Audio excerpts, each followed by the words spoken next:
With start करेंगे आज का सेशन। सीटेट 15 दिसंबर 2024 प्रीवियस ईयर पेपर एनालाइज करना, उसका एनालिसिस कितना महत्वपूर्ण है, ये बात हम सालों साल से जो है डिस्कस करते आ रहे हैं। 2016 से, पता नहीं दिमाग कहाँ है, 2016 से आपको लगातार सारे ही पेपर सीडीपी के तो मल्टीपल टाइम्स लेट्स लर्न पे मिल जाएंगे। अगर आप बैठ करके देखना चाहें बिल्कुल देख सकते हैं, है ना। अभी जो पेपर हुआ है जुलाई 2024 में, वो एग्जाम है। थोड़ा सा क्वेश्चंस को कई बार मोल्ड करके पूछ लेता है।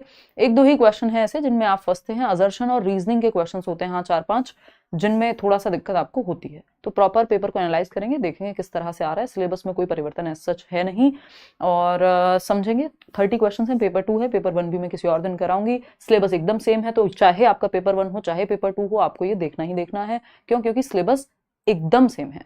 तो शुरू करते हैं। आपका कुछ क्वेश्चंस को करना मुझे आसान लगा पेपर 2 कंपैरेटिवली, बाकी आप देखेंगे। क्योंकि मुझे आसान लगना एक बहुत ही ऑब्जेक्टिव बात नहीं है, क्योंकि मैं इतने सालों से डिस्कशन कर रही हूँ, है ना, और खुद बहुत बार सीटेट दिया तो वो हुआ कई बार 30 आउट ऑफ 30 आई सीडीपी में। तो मेरी बात तो आप ज्यादा मानिए मत, है ना, खुद इस्तेमाल करें फिर विश्वास करें वाली बात है। वो कौन सा एडवर्टीजमेंट था, घड़ी साबुन का आई थिंक। तो एक बार खुद से क्वेश्चन पेपर मेरे साथ आप सॉल्व करिए, मुझे ऐसा लगता है कि आपको भी आसान ही लगेगा, बहुत मुश्किल नहीं है, मतलब ठीक है ना। चलिए स्टार्ट करते हैं, समझते हैं कहानी। और ये जो पीडीएफ है इसका आपको मिल जाएगा ऑफिशियल आंसर्स के साथ। ऑफिशियल पेपर को डिस्कस करेंगे, है ना। ये सारे अकाउंट्स हैं, ये आप इंस्टाग्राम आईडी है, अगर आप वहाँ घूमते रहते हैं। वैसे तो कोई पढ़ाई इंस्टाग्राम पे होती नहीं, कभी कभार कोई इन्फॉर्मेशन, नहीं तो आधे से ज़्यादा फालतू बातें ही इंस्टाग्राम पे होती हैं, सच तो यही है ना। फेसबुक पेज आप जानते हैं, इन्फॉर्मेशन के लिए ये सब चीज़ें ठीक रहती हैं। बाकी टेलीग्राम चैनल सबसे ज़्यादा काम का है आपके, क्योंकि यहाँ पे आपको पीडीएफ मिल जाएगी हर एक सेशन की, लगभग जो भी सेशन हम यूट्यूब पे करते हैं, या कोई भी इन्फॉर्मेशन है, पुराने नोट्स हैं फ्री, वो सब मिल जाएंगे। किसी और फेक चैनल से मत जुड़िएगा। लार्जेस्ट चैनल है टीचिंग एग्जाम में, 9 लाख समथिंग टेलीग्राम पे जुड़े हुए हैं। ये मैं इसलिए बता रही हूँ क्योंकि इंपॉर्टेंट है, गलत जगह आप ना जुड़ जाएं। ठीक, चलिए आज से क्लासेस करते हैं शुरू। रात को 9 बजे, कल तो सैटरडे है बट कल भी हम एक सेशन रखेंगे, और कैसे आप 130 2 महीने में लेकर के आए, इस चीज पे पूरा फोकस रहेगा। एनसीईआरटीज चेंज हुई हैं, उसको लेकर के कई लोग बड़े परेशान हैं, उन सब पे चर्चा करेंगे कि क्या किन चीजों का ध्यान रखना है। ये जो बुक्स आपकी चेंज हुई हैं, और एनसीईआरटी ने एक नोटिस भी निकाला है अपनी वेबसाइट पे, उस सब पे बात कल ही करेंगे स्ट्रेटेजी वाली वीडियो में। बैचेस में भी आपको टेंशन लेने की जरूरत नहीं, वो सब चीजों का ध्यान टीम रख लेगी।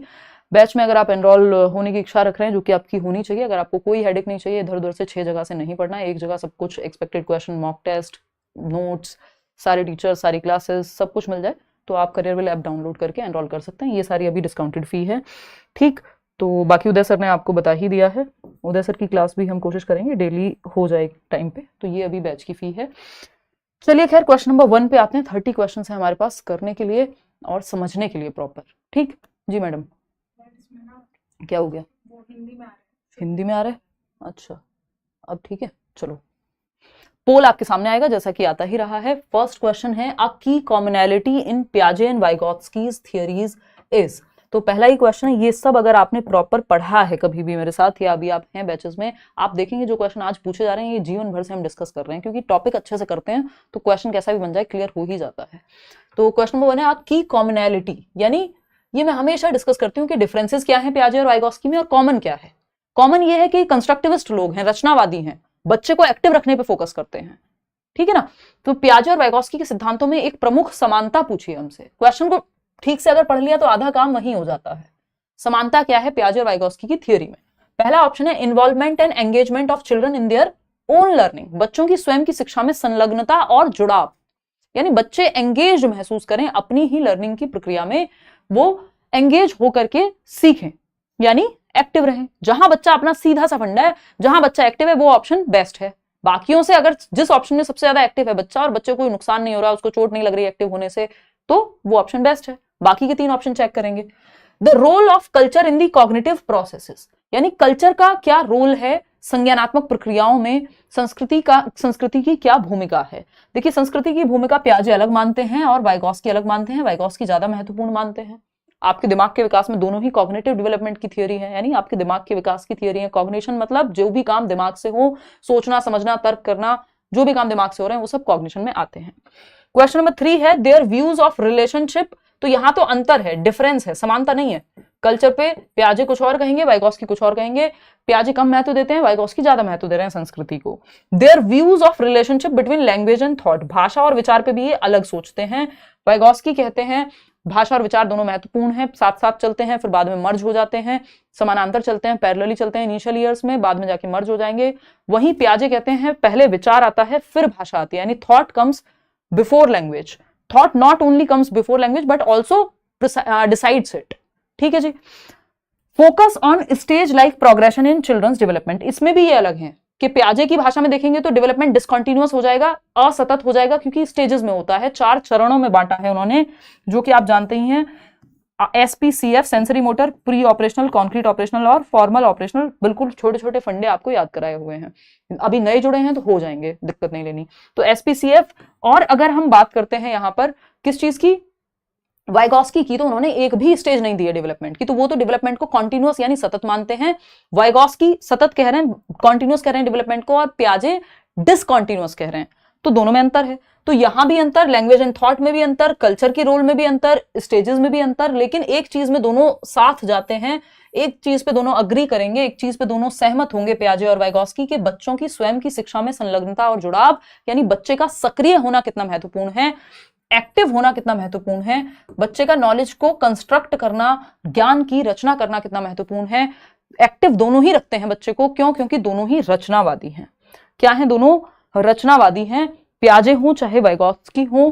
एक छोटी सी बात है जो मुझे यहाँ पे आपके साथ शेयर करनी ही होगी कि दोनों क्या है? रचनावादी हैं, कंस्ट्रक्टिविस्ट है। रचनावाद जिसपे आपका NCF बेस्ड है, एक स्कूल ऑफ थॉट है, यानी एक विचार है साइकोलॉजी में। कंस्ट्रक्टिविस्ट जिसको हम कह रहे हैं, कंस्ट्रक्टिविज्म, तो दोनों ही कंस्ट्रक्टिविस्ट हैं, बस रचनावादी हैं, यानी बच्चे को ज्ञान की रचना करने पे फोकस करेंगे, रचनावादी हैं। दूसरा, पियाजे जो हैं वो रेडिकल कंस्ट्रक्टिविस्ट कहे जाते हैं, उग्र रचनावादी कहे जाते हैं, क्योंकि ये बच्चे की एक्टिविटी पे सोलली ज्यादा महत्व देते हैं बजाय कि समाज और संस्कृति के। तो पियाजे की जब हम बात कर रहे हैं तो पियाजे हैं आपके रेडिकल कंस्ट्रक्टिविस्ट, रेडिकल कंस्ट्रक्टिविस्ट। और एक विचारधारा है रचनावाद, उसमें भी एक विचारधारा है रेडिकल कंस्ट्रक्टिविज्म जिसको पियाजे बिलोंग करते हैं, और दूसरी विचारधारा है सोशल कंस्ट्रक्टिविस्ट जिसको वाइगॉत्स्की बिलोंग करते हैं, जिससे सामाजिक रचनावादी यानी समाज संस्कृति ग्रुप में सीखने पे सबसे ज्यादा जोर। कल्चर इनकी थियोरी का नाम है, सोशियो कल्चरल अप्रोच, यानी सामाजिक सांस्कृतिक सिद्धांत है वाइगॉत्स्की का, जो बच्चे के दिमाग की विकास की बात करता है। वाइगॉत्स्की ने स्टेजेस में बात नहीं की है, तो ये विकास को क्या मान रहे हैं? कॉन्टिन्यूअस, सतत मान रहे हैं कि स्टेजेस की जरूरत ही नहीं है। ठीक। और जो लोग डिसकॉन्टिन्यूअस मानते हैं विकास को, क्योंकि विकास स्टेजेस में होता है, स्टेजेस में टूट करके चलता है। 4 स्टेजेस दी हुई है पियाजे ने, तो जो भी स्टेजेस देगा वो तो डिसकॉन्टिन्यूअस ही मानेगा विकास को, सिंपल बात है ना। तो SPCF ये 4 स्टेजेस हैं। सम पीपल कांट फोकस से याद रख सकते हो, sensory motor, pre operational, concrete operational और फॉर्मल ऑपरेशनल, ये पियाजे की 4 स्टेजेस हैं। बात ठीक है। क्वेश्चन ने क्या पूछा था? बहुत बढ़िया आयुषी, क्वेश्चन ने हमसे पूछा क्या था, आते हैं उस पे। ठीक, सिंपल कुछ सिमिलैरिटीज थी, आपके दिमाग में सेट हो जानी चाहिए कि सिमिलैरिटी लिख लें एक तरफ हम, यानी कॉमन क्या है पियाजे और वाइगॉत्स्की में, कॉमन क्या है, समानता क्या है, अगर मैं कहूं हिंदी में समानता क्या है पियाजे और वाइगॉत्स्की में, और दूसरी तरफ डिफरेंसेस या उनका डिफरेंट ओपिनियन कहां है, अंतर कहां है पियाजे और वाइगॉत्स्की में। तो एक सबसे बड़ी जो समानता है कि दोनों रचनावादी हैं, वो बात अलग है। पियाजे रेडिकल यानी उग्र रचनावादी हैं, और वाइगॉत्स्की जो हैं वो सोशल सामाजिक रचनावादी हैं। एक तो ये कंस्ट्रक्टिविस्ट हैं, ये कॉमन है। दूसरा, दोनों ही बच्चे को एक्टिव रखने पे, सक्रिय रखने पे, क्योंकि कंस्ट्रक्टिविज्म क्या कहता है, अर्थ निर्माण, मीनिंग मेकिंग के थ्रू बच्चा ज्ञान का सृजन कर सकता है। ये बात दोनों मानेंगे, पियाजे और वाइगॉत्स्की। ठीक, बच्चा नन्हा वैज्ञानिक है, पियाजे कह रहे हैं, वाइगॉत्स्की कह रहे हैं समाज और संस्कृति के साथ मिलकर अच्छा करेगा। ठीक, डिफरेंसेस में तो इनके जो थॉट एंड लैंग्वेज पे विचार है, यानी विचार और भाषा पे जो इनके विचार हैं वो अलग अलग हैं। पियाजे कह रहे हैं पहले थॉट आया बाद में लैंग्वेज आई, वाइगॉत्स्की कह रहे हैं थॉट और लैंग्वेज साथ साथ चलते हैं, बाद में जो है मर्ज हो जाते हैं। ठीक, अगर मैं बात करूं और डिफरेंसेस पे, तो ऐसे बहुत सारे डिफरेंसेस है। कल्चर को महत्व यानी संस्कृति को महत्व वाइगॉत्स्की ने ज्यादा दिया है। ठीक, तो ये मुख्य मुख्य बातें हैं जिनमें इनकी समानता और विविधता पाई जाएगी। कल्चर की हमने बात कर ली, एक्टिव एंगेजमेंट की बात कर ली, जो डिसकंटिन्यूअस और कॉन्टिन्यूअस कहना है, विकास ये तो हम डिस्कस कर ही चुके हैं। विकास जो है वो कॉन्टिन्यूअस प्रक्रिया है वाइगॉत्स्की के अकॉर्डिंग, तो कॉन्टिन्यूअस और डिसकंटिन्यूअस होने पे अंतर है। विकास देखिए, डेवलपमेंट को आपको कॉन्टिन्यूअस ही मानना है, सतत ही मानना है, जीवन पर्यंत चलता है, वूम टू टूम यानी गर्भ से कब्र तक चलता है। लेकिन जो लोग डिसकंटिन्यूअस कह रहे हैं वो कह रहे हैं कि स्टेजेस में टूट करके चलेगा, वो ये नहीं कह रहे कि रुक जाएगा एक टाइम के बाद। इस बात को जरूर समझना है, ठीक। चलिएगा, खैर आगे बढ़ते हैं। इसका आंसर सिंपल है, फर्स्ट ऑप्शन, जहां पे बच्चा एक्टिव है। ये बात तो दोनों ही मानेंगे, पियाजे हो चाहे वाइगोत्स्की हो। चलिए आगे बढ़े। टीचर क्या है कंस्ट्रक्टिविज्म के अकॉर्डिंग? फैसिलिटेटर है। इसी पे आपका एनसीएफ बेस्ड है। आजकल मॉडर्न डे में हम कंस्ट्रक्टिविज्म को बहुत फॉलो करते हैं, मानते हैं, क्योंकि ये बच्चे के लिए काफी हेल्पफुल है। क्वेश्चन नंबर 2 देखिएगा, असर्शन और रीजनिंग वाला क्वेश्चन है, कथन और कारण वाला क्वेश्चन है। फटाफट से जवाब देंगे आप पोल में और बताएंगे। हाँ, फटाफट से बताओ। अभिकथन क्या है? एक स्टेटमेंट है जो कहता है शिक्षकों को शिक्षार्थियों के बीच व्यक्तिगत विभिन्नताओं का सम्मान करना चाहिए और सभी शिक्षार्थियों की आवश्यकताओं के अनुसार अपने शिक्षण को समायोजित करना चाहिए। यानी teachers should respect the individual differences, कि बच्चों में विभिन्नताएं पाई जाएंगी। मुझे कुछ और पसंद होगा, निशा को कुछ और पसंद होगा, किसी को कुछ और पसंद होगा। आप में से कई लोग होंगे जिन्हें कोई सब्जेक्ट ज्यादा पसंद होगा, कोई टीचर ज्यादा पसंद होगा, दूसरे होंगे जिन्हें कुछ और पसंद होगा। तो विभिन्नताएं होती हैं बच्चों की इंटरेस्ट में, नीड में, उनके एप्टीट्यूड, उनके एटीट्यूड में। ये बात सही है। And adapt their teaching to cater to needs of all students. आपको 30 बच्चे हैं अगर क्लास में, जो रेशो है आरटी के अकॉर्डिंग, तो होने नहीं चाहिए एक रेशो 40 से ज्यादा नहीं होने चाहिए, लेकिन कई बार होते हैं।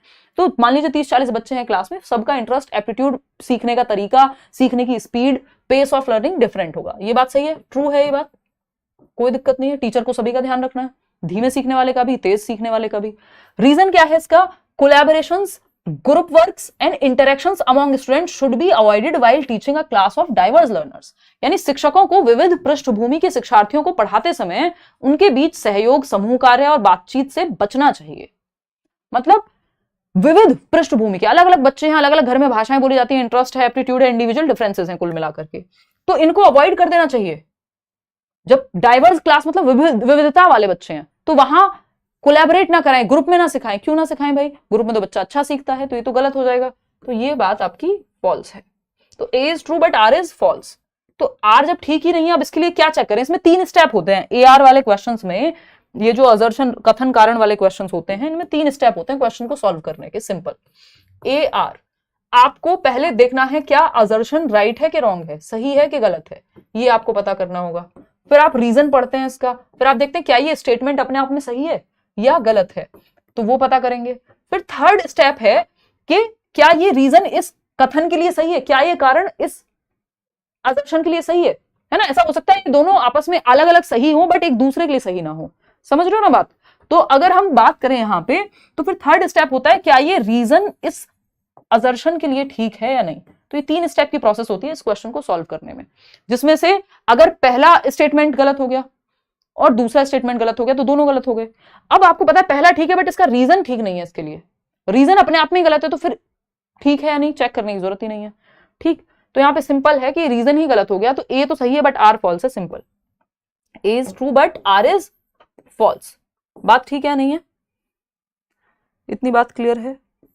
तो first option is the right answer, simple as that. चलिएगा आगे बढ़ेंगे। क्वेश्चन नंबर 3 देखिएगा। क्वेश्चन नंबर 3 क्या कहता है भाई? क्वेश्चन नंबर 3 कहता है which of the following correctly describes. देखिए करेक्टली लिखा हो, अवॉइड लिखा हो, नॉट लिखा हो, इन बातों को ध्यान से पढ़ना है। अगेन अगर आप ध्यान से पढ़ लेते हैं आधा काम आपका क्वेश्चन का खत्म हो जाता है, अगर आपने ठीक से पढ़ लिया है क्वेश्चन को। ठीक, देखिएगा फटाफट से देखिएगा, समझते हैं क्वेश्चन क्या कहता है। अगर हम देखें यहां क्वेश्चन नंबर 3 जो कह रहा है which of the following correctly describes culturally responsive teaching to cater to diverse groups of students. Diverse group एक बहुत ही पॉजिटिव वर्ड है, यानी विविध विद्यार्थी, यानी डिफरेंट डिफरेंट क्षमताएं, इंटरेस्ट रखने वाले विद्यार्थी होंगे क्लास में। तो छात्रों के विविध समूहों को पूरा करने के लिए निम्नलिखित में से कौन सा सांस्कृतिक रूप से उत्तरदायी शिक्षण है, यानी जहां बच्चों की संस्कृति का ध्यान रखा जा रहा है, बच्चों की नीड्स, उनके इंटरेस्ट, वो किस बैकग्राउंड से आ रहे हैं, इनका ध्यान रखा जा रहा है। भेदभाव नहीं, ध्यान रखा जा रहा है, उनको हम फैसिलिटेट कर रहे हैं। तो किस चीज का ध्यान रखना है? इंटेंशनल, सुविचारित, यानी प्रॉपर एक अच्छे इंटेंशन से आपने प्लान किया हुआ हो अपने टीचिंग लर्निंग प्रोसेस को, लेसन प्लानिंग की हुई हो। अडेप्टिव, बच्चों की नीड के अकॉर्डिंग, वातावरण के अनुसार, कल्चर के अनुसार आप अडेप्ट कर लें, ऐसे एग्जांपल्स दें जो बच्चों के जीवन से जुड़ पाए। ठीक है। डिफरेंशिएटेड इंस्ट्रक्शन होता है, विभेदी अनुदेशन, अलग अलग बच्चे की नीड, इंटरेस्ट के हिसाब से आप वेरिएशन ला पाए अपने टीचिंग में। ठीक, स्टैंडर्डाइज्ड एकदम खराब शब्द है, मानकीकृत सुनने में अच्छा लगता है स्टैंडर्ड, बट काम का नहीं है आपके क्लासरूम में, क्योंकि ये है सेम फॉर ऑल, और जबकि आप सबके लिए सेम मेथड मत इस्तेमाल कीजिए, डिफरेंट फॉर डिफरेंट लर्नर्स ये होना चाहिए, जो कि डिफरेंशिएटेड में होता है। तो ये तीनों बातें सही है, फोर्थ ऑप्शन गलत है, फर्स्ट, सेकंड और थर्ड पहले ही ऑप्शन में दिया हुआ है, तो ये सही है। आगे बढ़ेंगे नेक्स्ट क्वेश्चन पे, क्वेश्चन नंबर है 4, देखिएगा क्या कहता है question number 4। According to Jean पियाजे how are children different from adults, पियाजे के अनुसार बच्चे कैसे अलग होते हैं अडल्ट से। ये क्लासिक क्वेश्चन है सीटेट का, इसको क्वेश्चन ऑफ सीटेट है ना, या जो भी आप कहना चाहें, है ना, all time favourite question of CTET आप इसको घोषित कर सकते हैं। जीवन पर्यंत आता ही रहा है, जब से जीवन पर्यंत मतलब सीटेट शुरू हुआ है 2011 से, पता नहीं कितनी बार रिपीटेडली आया है, चाहे वो ऑनलाइन क्वेश्चन हो, चाहे वो ऑनलाइन पेपर हो, ऑफलाइन पेपर हो, ये क्वेश्चन पीछा नहीं छोड़ता, ये पूछा जाता रहा है टाइम एंड अगेन। तो क्या कहता है ये क्वेश्चन, सिंपल बात है, पियाजे ये कह रहे हैं बच्चे बड़ों से अलग कैसे हैं, इतनी बात बता दो, बाकी सारी बातें गई तेल लेने। ठीक, तो फटाफट से बताना है कि बच्चे वयस्कों से कैसे भिन्न हैं, किसकी भाषा में, पियाजे की भाषा में।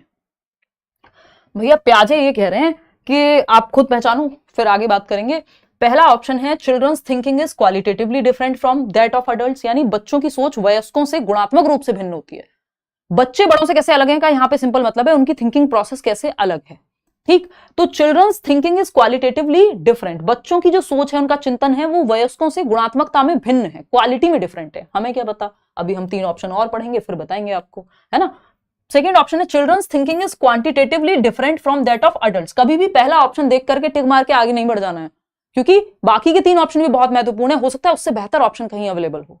ये फंडा जीवन में अप्लाई नहीं करना है कि इंसान सही लग रहा है, पसंद आ गया, फिर उसके बाद अभी रुकना है, नहीं और बेहतर ऑप्शंस देखेंगे, है ना। वो अरेंज मैरिज का अलग गेम नहीं खेलना है, इधर आ जाओ, है ना। देखो एक बार, children's thinking is quantitatively different from that of adults, बच्चों की सोच मात्रात्मक रूप से वयस्कों से भिन्न होती है, यानी क्वांटिटी में कि बच्चे ज्यादा सोचते हैं, बड़े कम सोचते हैं, या बड़े ज्यादा सोचते हैं, बच्चे कम सोचते हैं। क्या ऐसा है, अभी देखेंगे। Children are dependent on adults while adults are independent, यानी बच्चे तो भाई डिपेंडेंट होते हैं, बात सोच की चल रही है, डिपेंडेंट सोचने में थोड़ी डिपेंडेंट होंगे कि मम्मी पापा जो कहेंगे वही सोचेंगे, बच्चे कुछ और भी सोच सकते हैं भाई। फोर्थ है adults are much more knowledgeable than children, यानी बच्चों की तुलना में वयस्क तो बस क्या बताएं, बहुत ही अच्छे होते हैं। ऐसा नहीं है, पियाजे कह रहे हैं कि बच्चे जो हैं वो क्वालिटी में डिफरेंट सोचते हैं, यानी अमाउंट सेम है, चाहे वो बच्चों की सोच की हो, चाहे वो बड़ों की सोच की हो, मात्रा सेम है, प्रकार अलग है, यानी काइंड अलग है। ठीक, कैसे अलग है, अब हम सिंपल बात यहां पे करेंगे। जो अमाउंट है, सोच की जो मात्रा है, अमाउंट और काइंड कहते हैं इसको, प्रकार। अमाउंट सेम है, जितने थॉट्स, मतलब जितना आप सोच रहे हैं, जितने थॉट्स आपके दिमाग में आ रहे हैं, बच्चे के दिमाग में भी आते हैं। आपकी सोच की क्वालिटी डिफरेंट है, काइंड डिफरेंट है, यानी प्रकार अलग है। आपका दिल टूटा है, आप उस पे सोच रहे हैं, बच्चे का खिलौना टूटा है, वो उस पे सोच रहा होगा, मतलब क्वालिटी में अंतर है बच्चे की और आपकी सोच की। ठीक है ना, अब ये मत कहना हमारी क्वालिटी बहुत अच्छी है, अब देख लो किसकी अच्छी क्वालिटी। तो अमाउंट सेम है, क्वांटिटी सेम है, अगर मैं दूसरे शब्दों में कहूं क्वांटिटी इज सेम, है ना, मात्रा में कोई अंतर नहीं है एज पर पियाजे, लेकिन क्वालिटी में डिफरेंस है, गुणवत्ता में डिफरेंस है। हो सकता है आप किसी थियरी पे विचार कर रहे हो और बच्चा विचार कर रहा हो कि ये पेड़ से फल नीचे क्यों आ रहा है ना, न्यूटन बन जाए क्या पता बच्चा, बादल चल क्यों रहे हैं, ये चांद मेरे साथ साथ घूमता है क्या। तो बच्चे की सोच तो चल रही है, उसकी भी क्वांटिटी तो है ही, मात्रा तो बराबर है, लेकिन क्वालिटी में अंतर है, गुणवत्ता में अंतर है, प्रकार में अंतर है। ठीक है ना, तो ये कहानी है जो पियाजे कहते हैं कि बच्चों की सोच क्वालिटेटिवली डिफरेंट होती है, यानी अमाउंट तो सेम है, क्वांटिटी तो सेम है, बट काइंड में अंतर है, काइंड में सेम नहीं है, सोच क्वालिटी में सेम नहीं है वयस्कों से। सिंपल बात सही है नहीं है, बहुत बढ़िया। चलिए खैर, हाँ पीडीएफ मिल जाएगी, आप करियर विल ऐप डाउनलोड करके वहां सिलेबस की पीडीएफ तो फ्री ही मिल जाएगी ऑफ कोर्स। ठीक, तो क्वांटिटी में अंतर होता है, क्वालिटी में नहीं, यानी क्वांटिटी मतलब मात्रा तो सेम है, जितना आप सोच रहे हैं उतना बच्चा भी सोचता है, क्वालिटी गुणवत्ता डिफरेंट है, प्रकार डिफरेंट है, वो अलग मुद्दों पे सोचता है, आप अलग मुद्दों पे सोचते हैं। ठीक, चलिए खैर, तो यहां पे समझ लेते हैं, ऐसा नहीं होता कि बच्चे डिपेंडेंट हैं या वो क्वांटिटी में अंतर, नहीं, क्वांटिटी या अमाउंट में अंतर नहीं है, क्वालिटी में अंतर है, सिंपल एज दैट। बच्चों की सोच वयस्कों से गुणात्मक रूप से भिन्न है, सिंपल। क्वेश्चन नंबर 5 देखिएगा और समझिएगा क्या कहता है क्वेश्चन नंबर 5। क्वेश्चन नंबर 5 कहता है, you are a teacher who wants to help your students develop metacognitive skills. Which of the following strategies is most likely to foster this type of thinking. यानी आप एक शिक्षक हैं जो बच्चों को या अपने छात्रों को परासंज्ञानात्मक कौशल विकसित करने में मदद करना चाहते हैं। मेटाकॉग्निटिव स्किल्स कौन सी होती है?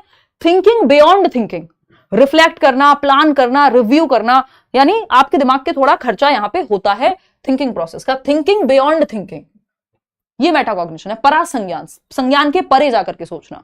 ठीक, विकसित करने में मदद करता है। निम्नलिखित में से कौन सी रणनीति इस प्रकार के चिंतन को बढ़ावा देने में अधिक बेहतर साबित होगी? फटाफट से बताइए। तो पहला ऑप्शन है providing students with summarised notes for assignment, यानी बच्चों को नोट्स दे दो तो वो कहां पे चिंतन पे थोड़ी ज्यादा जोर पड़ेगा। नोट्स मिल गए, आपने पढ़ लिए, याद कर लिए, तो इसमें तो ऐसा नहीं है। जहां दिमाग पे ज्यादा जोर पड़े, जहां सबसे ज्यादा सोचना पड़े, वही ऑप्शन मेटाकॉग्निशन के केस में सही होगा। सेकंड है assigning homework that requires memorisation and recall, जहां पे ये वर्ड मेमोराइजेशन, रिकॉल, रटना, याद करना, ये मिल जाए, वो एकदम एक्टिव नहीं होता बच्चा, और जहां बच्चा एक्टिव नहीं होता वो ऑप्शन खराब होता है। सिंपल। थर्ड है giving students marks instead of qualitative feedback on their performance, छात्रों को आप सिर्फ उनके प्रदर्शन पे गुणात्मक प्रतिपुष्टि देने की बजाय कि बेटा यहां ऐसे बेहतर कर सकते हो, उसकी बजाय सिर्फ नंबर दे रहे हो, तो नंबर दे देने से कुछ इंप्रूव नहीं हो जाएगा, आपको फीडबैक भी देना है।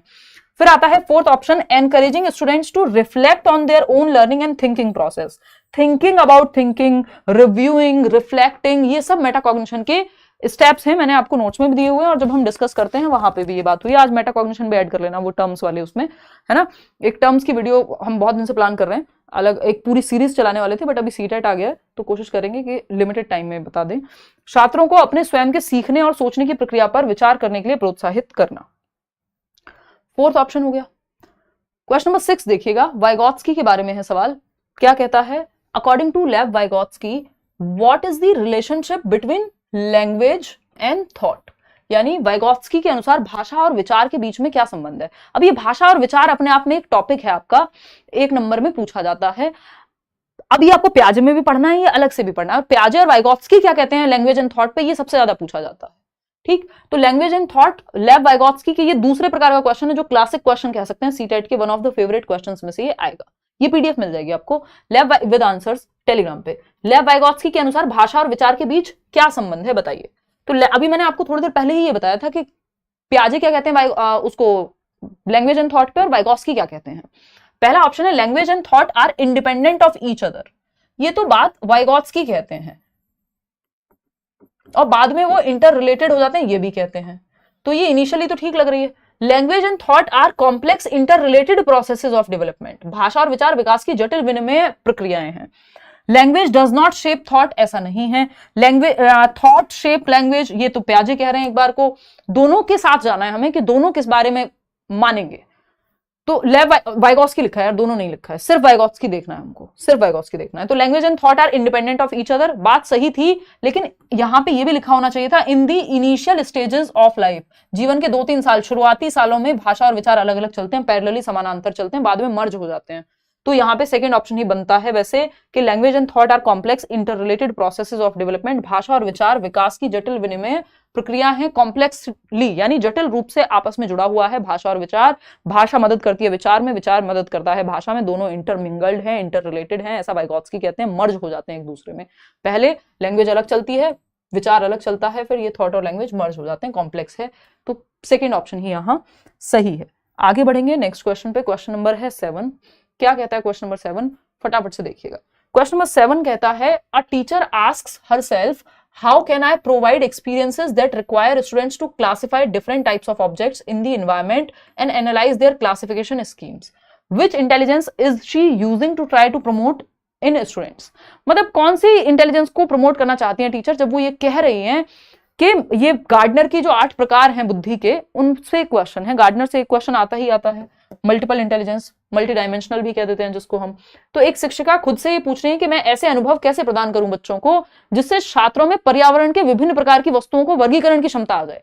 यानी बच्चों को पता हो जब वो ये पेड़ देखे, पौधा देखे, प्लांट देखे कि ये किस कैटेगरी का है, ये वाला फल, ये वाली जो फसल है ये किस सीजन में होती है, मतलब एनवायरमेंट को लेकर के। अब वो पौधे हो सकते हैं, एनवायरमेंट में कुछ भी हो सकता है। तो प्रकृति वाली सोच, प्रकृति की बुद्धि चाहिए, यानी नेचुरल इंटेलिजेंस या नेचुरलिस्टिक इंटेलिजेंस विकसित करने की बात कर रही हैं अध्यापिका। प्राकृतिक बुद्धिमत्ता जो आपके किसानों में बेहतर मिलेगी, है ना, या फिर अगर फार्मर्स में, आपके बर्ड वॉचर्स में, आपका जो भी जूलॉजिस्ट, बॉटनिस्ट, गार्डनर, जिनको पौधे वगैरह का शौक है उन लोगों में ही ज्यादा पाई जाती। तो ये नेचुरलिस्टिक इंटेलिजेंस हो गई। आगे बढ़ेंगे क्वेश्चन नंबर 8, देखिएगा, जवाब दीजिएगा। फोन मत चलाओ, अगर तुम फोन चलाते हुए मिली तो जब्त हो जाएगा फोन। हमारे यहाँ हिटलरशाही चल रही है आजकल, डेमोक्रेसी हम अपने ऑफिस की बात कर रहे हैं, ठीक, हमने थोड़ा सा साइड की हुई है आजकल। Feedback to the students in a classroom is most effective when, child centred classroom पे हम डिस्कशन करते हैं, हमारे यहाँ अप्लाई नहीं हो पा रही है बाकी बहुत सारे स्कूल्स की तरह। देखिएगा एक बार, छात्रों के लिए कक्षा में प्रतिक्रिया, मैं मजाक कर रही हूँ, बहुत मजे हैं, अभी पूछो मैडम सो रही थी। देखो एक बार, छात्रों के लिए कक्षा में प्रतिक्रिया सबसे अधिक प्रभावी होती है, यानी फीडबैक कितना महत्वपूर्ण है और कब महत्वपूर्ण है बच्चों के लिए क्लासरूम में, फटाफट से बताइए। कितना रुक रहा है, अच्छा मतलब अटक रहा है क्या सेशन, यहाँ से है कोई दिक्कत? वो आपके इंटरनेट में दिक्कत हो सकती है, शाम तक आप अपना इंटरनेट सारा निपटा चुके होंगे, देखना एक बार। तो अगर हम बात करें, पहला ऑप्शन है it focuses on what the child can not do rather than what they can do, यानी प्रतिक्रिया या अच्छा फीडबैक जब मिलेगा जब बच्चे, आप इस बात पे ध्यान दे रहे हैं एज अ टीचर कि क्या नहीं कर सकता बच्चा। अगर आपका ध्यान इसी बात पे कि तुमसे ये नहीं होगा, तुम ये नहीं कर सकते, तो बच्चा नहीं सीखेगा, वो डिमोटिवेट हो जाएगा। तो ये तो गलत हो गया, बच्चे के पक्ष में रहना है आपको कुछ भी करके, बच्चा सेंटर में है पूरे एजुकेशन सिस्टम के, तभी चाइल्ड सेंटर्ड एजुकेशन कह रहे हैं हम। सेकेंड ऑप्शन है it centres around the test and exams at the end of the year, बस साल के अंत में परीक्षा पे फोकस करो, तो ये भी गलत तरीका है। बच्चे को एक्टिव रखना है, सिंपल वही फंडा है, सारे पेडागोजिकल क्वेश्चंस उसी से सॉल्व हो जाएंगे कि जहां बच्चा सक्रिय है। It assigns comparative ranks to the students, rank देने से कौन सा फीडबैक मिल जाएगा भाई।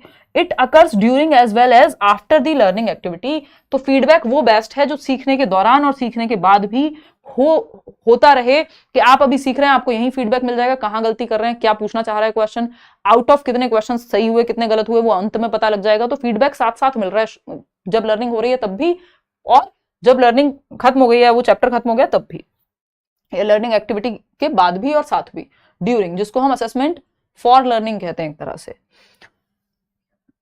क्वेश्चन नंबर 9 है Rama is a teacher who is implementing Vygotsky's theory in her classroom and she assigns her students to work in groups to complete a challenging task।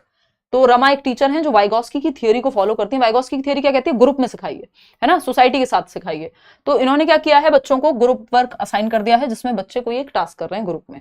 फिर आती है बात, during the task one student struggles to understand a key concept, एक बच्चे को एक की concept, एक महत्वपूर्ण संप्रत्यय है जो समझ नहीं आता है।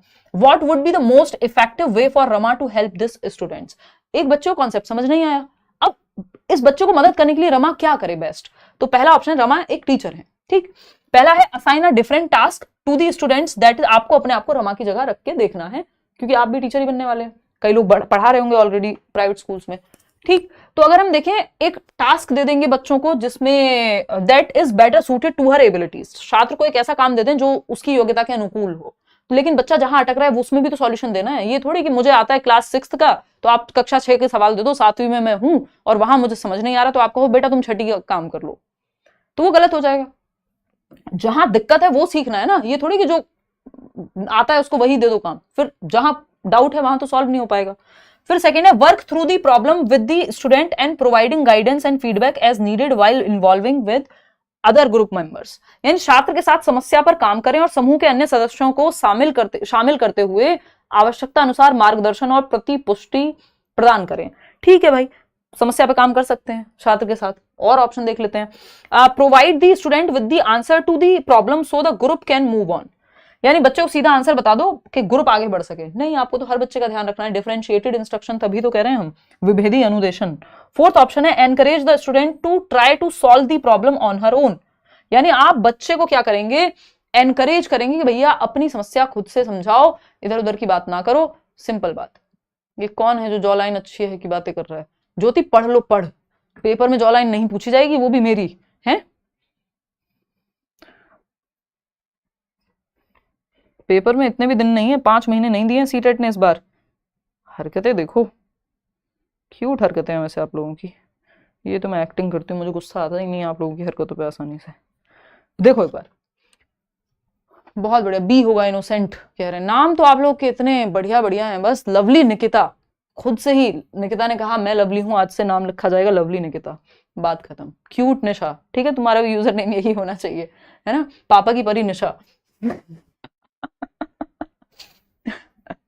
देखो एक बार समझते हैं। और वो गगन सर बोलते हैं ना पापा की परी, और पता नहीं कुछ तो बोलते हैं वो इस तरह का, पापा की परी मम्मी के मगरमच्छ समथिंग। चलो खैर आ जाओ इधर। देखो एक बार क्वेश्चन नंबर 9 देख लो। Assign a different task to the student that is better suited to her abilities. भैया आपको जहां प्रॉब्लम है वहां सॉल्व करनी है। Work through the problem with the student, हाँ बच्चे के साथ आप काम करिए और प्रोवाइड करिए guidance and feedback as needed while involving other group members. तो बाकी ग्रुप में क्योंकि काम चल रहा है ना, तो बाकी बच्चों को भी इन्वॉल्व करके जहां जरूरत हो वहां बच्चे की हेल्प करनी है। लास्ट ऑप्शन था एनकरेजिंग द स्टूडेंट टू, ये तो हमने कट कर ही दिया था, try to solve the problem on her own. खुद से जब वो अटक ही गया है बच्चा की कॉन्सेप्ट में स्ट्रगल ही कर रहा है, और अगर ये बी ऑप्शन नहीं होता तो हम डी के साथ चले जाते, हमें कोई तकलीफ थी नहीं। ठीक, क्वेश्चन नंबर 10 देखिएगा। जब अटक गया तब तो मदद देनी है ना, स्कैफोल्डिंग वाइगॉत्स्की की यही तो कहती है, जहां बच्चा अटकेगा मदद दीजिए। ठीक है ना, फटाफट से बताइए। कोई कह रहा मम्मी के चमगादड़, बहुत बढ़िया, शाबाश, अपने लिए इतने अच्छे अच्छे एडजेक्टिव्स ढूंढ लेते हो, विशेषण जिसकी हद नहीं है। आ जाओ इधर आ जाओ, इन बातों में कुछ नहीं रखा, ये जेंडर के नाम पे ज्यादा बटना नहीं है, है ना। इंसान को जो है क्या करना चाहिए, चुपचाप से इंसान की तरह रहना चाहिए। आ जाओ। तो देखो क्वेश्चन नंबर 10, सबका अपना तरीका होता है। क्वेश्चन नंबर 10 है चेंज एंड स्टेबिलिटी। बहुत अच्छा क्वेश्चन है, इसमें आंसू निकलेंगे कई लोगों के। इस बार सीटेट ने इसको इंट्रोड्यूस कर दिया बहुत साल पहले, कहीं 2011 में नहीं 12-13 में कहीं ये क्वेश्चन नहीं, बट इस थियोरी से क्वेश्चन आया था पिछली बार, नहीं तो आता नहीं है आपके सिलेबस में, है भी नहीं। पिछले 2-3 बार से तो मैं डिस्कस भी नहीं करती हूँ इसी चक्कर में। और समझते हैं कहानी क्या है। Change and stability in emotions, personality and social relationships together constitute. भावनाओं, व्यक्तित्व और सामाजिक संबंधों में परिवर्तन और स्थिरता किस विकास में शामिल है, बताइएगा। और इस बार तो जब ये क्वेश्चन आया था तो मैंने आपको शायद कहा भी होगा, आप आंसर की उठा के देखेंगे जब, कि क्योंकि ये आपके सिलेबस में नहीं है, नहीं तो आंसर जो है इसमें 2 सही हो सकते थे। कितने लोग क्या जवाब दे रहे हैं बताना जरा, इसमें तो गलतियां कर ही रहे होंगे। डी ऑप्शन कितने लोग दे रहे हैं ये बता दो बस। 29% लोग ये जवाब दे रहे हैं। और ए ऑप्शन 29, बहुत बढ़िया। बाकी 33, अच्छा, खतरनाक ही जवाब दे रहे हो यार। 10%, ठीक है, ओके। देखो पर्सनैलिटी डेवलपमेंट, जनरली आपकी पर्सनैलिटी वाला जो टॉपिक है वो तो आपके सिलेबस में है ही नहीं, दूर दूर तक ना था कभी ना है। ये ऐसा टॉपिक है जो आ गया है जो पहले था, क्योंकि डेवलपमेंट के आसपास का टॉपिक है, तो इसलिए पूछा जा सकता है। देखिएगा, बात हो रही है change and stability in emotions, यानी आपकी भावनाओं में परिवर्तन या स्थिरता, पर्सनैलिटी यानी व्यक्तित्व में, and social relationships together constitute, यानी आपकी भावनाएं, आपकी पर्सनैलिटी, आपके सोशल रिलेशंस, ये सब मिलकर के किस तरफ इशारा कर रहे हैं, किस प्रकार के विकास में शामिल हैं। तो इसका जो सही आंसर है वो होगा साइको सोशल डेवलपमेंट। अगर ये जैसा कि ये पूछते नहीं है, अगर साइको सोशल डेवलपमेंट नहीं देते तो इसका आंसर इमोशनल डेवलपमेंट बिल्कुल सही था। लेकिन सही क्यों नहीं हो पाया, क्योंकि इसमें चीजें ज्यादा दे दी। इमोशनल डेवलपमेंट जस्ट एक पार्ट हो जाएगा साइको सोशल डेवलपमेंट का। साइको सोशल डेवलपमेंट थियोरी है एरिक्सन की। एरिक्सन ने 8 स्टेजेस दी हैं जीवन की, आपको यूट्यूब पे भी मिल जाएगा, मैंने बहुत साल पहले कराया होगा। पहले मैं बैचेस में भी कराती ही थी, जब 19, 20, 21, 22 तक भी शायद मैंने कराया होगा, है ना। मनोसामाजिक विकास का सिद्धांत, क्योंकि मन और समाज, व्यक्तित्व की बात होगी, पर्सनैलिटी की भी बात करते हैं ना जो एरिक्सन है, कि कैसे आपका डेवलपमेंट होता है थ्रू आउट, आपके इमोशंस, आपका मन, आपका समाज, ये सब मिलकर के कैसे आपको बनाते हैं, ये बात साइको सोशल डेवलपमेंट में की जाती है एरिक्सन के द्वारा। अगर यहाँ पे सिर्फ इमोशंस की बात होती, अगर ये यहीं तक सीमित होता ना, तो हम इमोशनल डेवलपमेंट के साथ जा सकते थे, और ज्यादा संभावना मुझे भी लग रही थी कि इमोशनल डेवलपमेंट को ही मान लेंगे। बट क्योंकि जनरली ये सिलेबस में देते ही नहीं है आपके साइको सोशल, सालों साल से नहीं आया, 2013 में लास्ट टाइम कभी आया होगा, है ना। तो कॉग्निटिव डेवलपमेंट तो ये हो ही नहीं सकता, क्योंकि कॉग्निटिव डेवलपमेंट दिमाग की क्षमताओं से रिलेटेड है। Thinking, reasoning, problem solving, decision making, attention, perception, memory, जो भी काम दिमाग से हो रहे हैं वो संज्ञानात्मक विकास में आते हैं, जिसको इंटेलेक्चुअल डेवलपमेंट भी कहते हैं, या मेंटल डेवलपमेंट, मानसिक विकास भी कह सकते हैं।